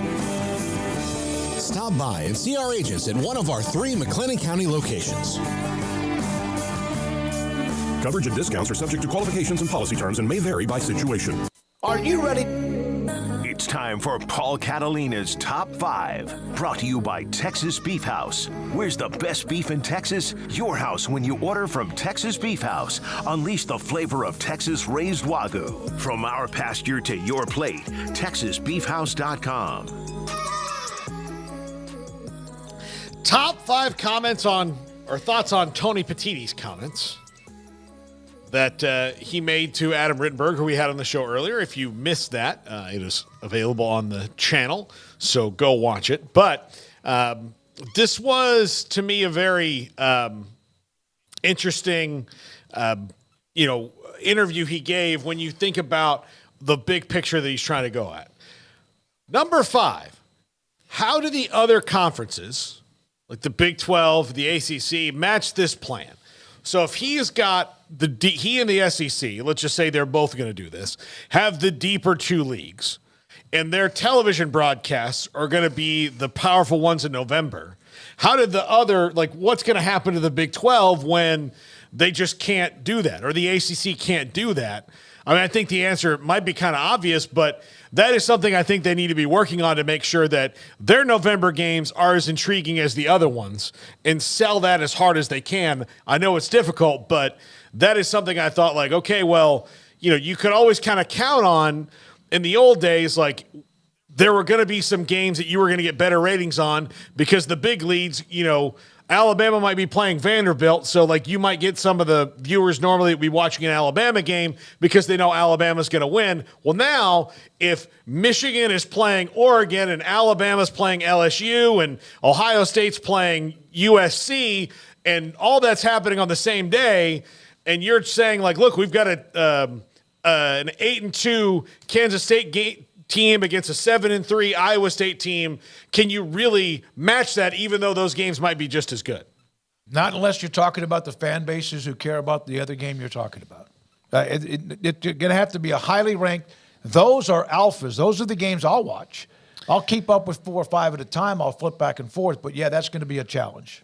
Yeah, we had a comment I wanted to circle back to. I saw it in passing, so I think maybe you went back and forth with the guy. But we were talking about the schedules and all that, and I guess he was an SEC fan and was asking the question of, well, why is it a problem for the SEC to do what works best for them? Yeah, why would they not? Why not? Yeah. The misunderstanding was on your part because nobody ever said that they shouldn't do what's best for them. And, in fact, everybody should do what is best for them. I think the issue that we were talking about was to every year say, well, we don't play as many conference games because we're just tougher, is a lame-ass excuse. That's what we're saying, is that's just a flimsy excuse to use every single year for that question. I think that everybody playing the same amount of conference games just makes logical sense. But to say, well, yeah, you all do that, but we're going to do it this way. If you want to do it that way because that's the way you want to do it, just say that. But don't say it's because it's too tough. That just doesn't ring true to me. But I wanted to get to that. But, Paul, I don't think you do. I mean, there's nothing that you can do. I mean, at some point we have to be realistic and say the Big 12 or the ACC, although the ACC can throw Florida State and Miami there at the end of the year, or Clemson and Florida State, and they can still have some of those matchups. The Big 12 is just going to have to hope that somehow they stumble onto the right combination, that it just turns out those 2 schools happen to be really good, like Texas Tech and Oklahoma State ends up being some game in November that you lucked into that being 2 undefeated teams somehow or something. But outside of that, you can put the most watched brands on against each other, but that's not necessarily going to generate that rivalry heat that adds extra viewers or extra interest. So, yeah, you're just going to have to kind of hope that it works out in a way where there are big-time matchups going down the stretch run, because you can't just put two brands together and guarantee there's going to be 3 million viewers for a late November game, much less 5 or 6 or 7 or 10 if it's the right matchup, and you also have the right circumstances surrounding it. So they're not going to be able to have an answer for every question. They're not going to be able to keep pace. Monetarily, we know that. So how do you best attempt to match it without probably being able to match them in every single way? Yeah, I don't know how you do that, but I'm sure that's what your mark and them are trying to figure out. Yeah, absolutely. Number 4, more week 1 bangers. Look, because if you're going to push some of your, lesser conference games into the early part of the season, and then you're going to push some of the better ones later and try to move the schedule that way, then that means that your non-conference bangers might not get to be in week 2 or 3. They might have to be in week 1, which might mean the opening week of the college football season is not so as peppered as, like, you might have an FSU, LSU, and, a couple others, and then a bunch of people playing their FCS opponent or one of their lower-ranked opponents. The bangers might all be pushed to week 1 to maybe make the kickoff event of college football that much bigger. Because, again, if you're talking about TV eyes and getting people excited, if you're kind of telling them, like, the middle of the year might be a little up and down, but the front and the back is going to be great, then I think that might be what happens. Because if you're in the Big Ten and you're saying, like, look, Michigan and Oregon are not going to play on September 20th, but they are going to play on November 10th, which means that Michigan and Iowa, or, that's probably the worst example, but Michigan and Purdue are going to play on September 20th. That means that, like, you're kind of mapping out, like, the worst games are going to be in September, at least TV-wise. I hope not, because I enjoy more than anything, obviously, the games as they head down the stretch in a conference. I love the big non-conference games in September. I enjoy that. That allows me to get kind of stoked up for the rest of the season. Yeah, and I wonder how, that changes, if at all, moving forward, because now you suddenly got the reasoning of, well, now we've got the conference is tougher than it's ever been, so we don't need to go schedule Georgia in the non-con. Yeah. Or will Georgia have interest maybe to go play USC in the non-con because they've got 9 SEC games here in 2 years to play, and that will be enough for them. Yeah, the non-cons will be very interesting to see how much that changes, if at all, as schedules and conferences start to change up. But yeah, I guess what's your premise here? Is they're going to put more games in week 1 that like, their non-conference bangers have to be maybe pushed to week 1 or earlier than they were. Like, they probably can't put them September 20th because you're putting all of your conference tough ones. If he's saying November is going to be the toughest month, then that means that September, you're going to have to maybe, if you have those big ones, play them a little bit even earlier, like 2 weeks earlier. You're talking about non-conference? That's when they would be played. Well, not necessarily. You're not going to have those, like, 2 games before you get the tough one, like the toughest one. Like, if Alabama and Texas is not going to get to play Wyoming in week 1, they're going to have to play Michigan in week 1, as opposed to letting your FCS part of your schedule play out and then getting that one to warm up. Like, they're going to really have to push the first part of the season, because they're kind of acknowledging that once you get into conference season, late September and October, those are going to be the middle ranked games. Yeah, I don't know. I don't really know that it needs to change very much from what it is. I don't think it makes a difference if LSU and Florida State play in week 1 or they play in week 3 and then go into their conference schedules. I just don't know that makes all that much of a difference in the bigger picture. So I think it'd just be great in general to have better matchups in week 1 just for the television audience to get excited about college football. But I think you're going to have to spread this thing out. You're not going to want to, and I took his conference or his comments differently. I didn't read that as like we're putting the murderers row in November. I read that as they're just going to try to have a bunch of big games. That doesn't mean you're going to have like every big game in November. So yeah, I just read that a little bit differently, that it's not going to be necessarily like back or bottom heavy. It's just going to be maybe tilt that way a little bit more, so you have the more potential for a tight race or big matchups at the very end. But I don't think that'll just be like jammed to the gills to where you're having to like scrounge for interest in week one or in that first month. But I just think that there's math there that's going to have to ebb. Like if you're saying like we're going to, but they're not going to put like Michigan versus Penn State, Ohio State, USC, and Oregon all in November. No, but like you are saying we're going to take them out of some other months, which means you got to kind of fill it. You're going to take at least one out of those and move it where it may not have been. I mean, if you have that many good teams in your conference and you draw them, you got to play them sometime. It's just the way the conference schedule. I just don't think it needs to really change. I mean, I don't think typically you play 3 non-conference games and then you play your schedule. I don't see why that would need to be any different. There are some teams that play a non-conference or play a conference game early. Like next year, I saw there's a game in the Big 12. It's like the third week. I don't know. I don't. They really can't. The SEC pushes one of 4 non-conference games back in November. Otherwise, you got to play most of them, if not all of them, in September. Well, that's the difference is they have that. Nobody else does. Everybody else is already doing this to where you're playing the 3 non-cons and then your 9 conference games, but they do have that end of the season, difference that changes it up a little bit. All right, I'm going to throw this out there, and this is just me thinking. Like if you're creating a schedule for TV and you, like you said, wanted to make it more flow like the NFL, could there be some non-con games in midseason? Look, you're saying UCF plays Florida in the middle of the year this year. Could you see some of those if you're like, all right, well, like I said, if you're going to backload the schedule a little bit more than you would, then you're trying to say like, all right, how do we ride this wave of television a little bit better? And again, I'll get to another point in a second about TV executives. But do you say like, you know what? What if instead of midseason, like, we threw some of those non-con games in there, maybe not a lot, but if you threw one in there, because again, if you're trying to play to TV and you want to be like the NFL, I would compare it to the Chiefs and the Lions playing in week 9 when, that's a win on the schedule, but it does not affect their actual conference race or their division race. But it still could be big if you had, Texas and Ohio State playing in week 7, that might be kind of interesting TV-wise. In that it's going to affect the playoff. The Lions and Chiefs playing in week 9 doesn't matter. Everybody's record in the NFL doesn't matter when you win a game or not. Oh, and it might not matter as much now with the 12-team playoff. My point being, if you're building for television, you might spread these things out a little bit differently, and it might not work as the non-conference conference anymore. Like that might be a little television nugget highlight to throw in there that basketball, basketball has those Big 12 SEC challenges that they'll throw in the middle. Something like that just to kind of hype up that the things have changed. You've got a playoff coming. Yeah, I don't really love that idea. I mean, it's fine when certain teams do it like you mentioned with Florida and UCF. Like, that's cool. I wouldn't want to see that become regular.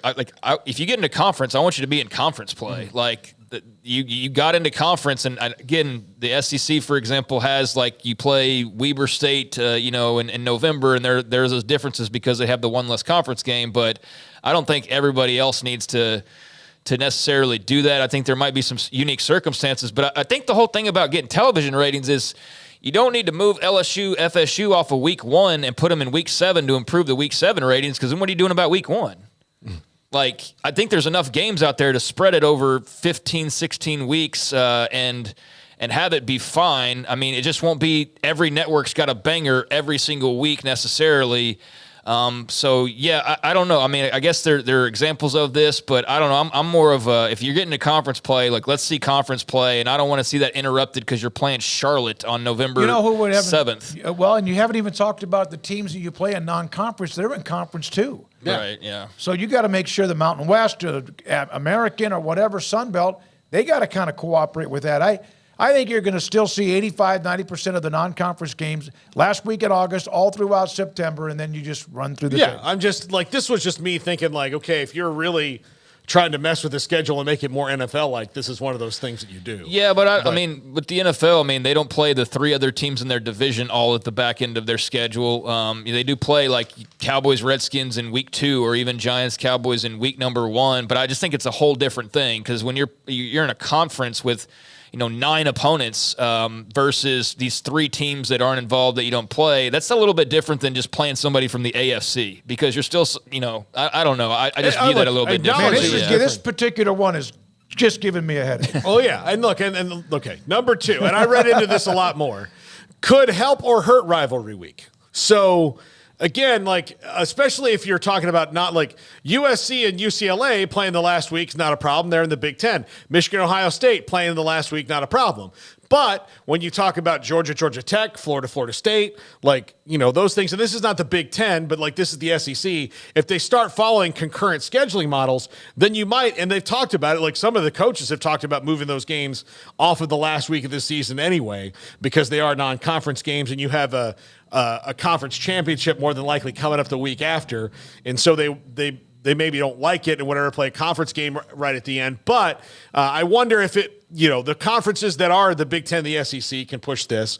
But if you have that cross-conference rivalry, if eventually the TV networks go, we want this. This is more playoff-centric. But don't sometimes don't those games, Georgia Tech or Florida, they get great ratings. They get good numbers. So they're good. But I do wonder, I think it's going to help rivalry week in that, for the most part, you're going to have that, everything's tilted towards the playoff at the end. But, the ones that maybe are routinely not, can, especially if they're cross-conference and one of those conferences is not the Big Ten or the SEC, could get moved to a random time, early in the season. If the networks want them to move it, they're going to move it. If it's not affecting the playoff, then they're like, this is just interfering in what our plan is. Right. So that's it. Number one. TV executives make TV decisions. And that's what Tony Petitti is. He's a TV executive. And so when I hear him talking about this, it's almost like I'm reading a book about a classic sitcom that had a walk-on character that was supposed to be in 2 episodes, and everybody loved him. And they're like, we're going to put the mailman in all the time.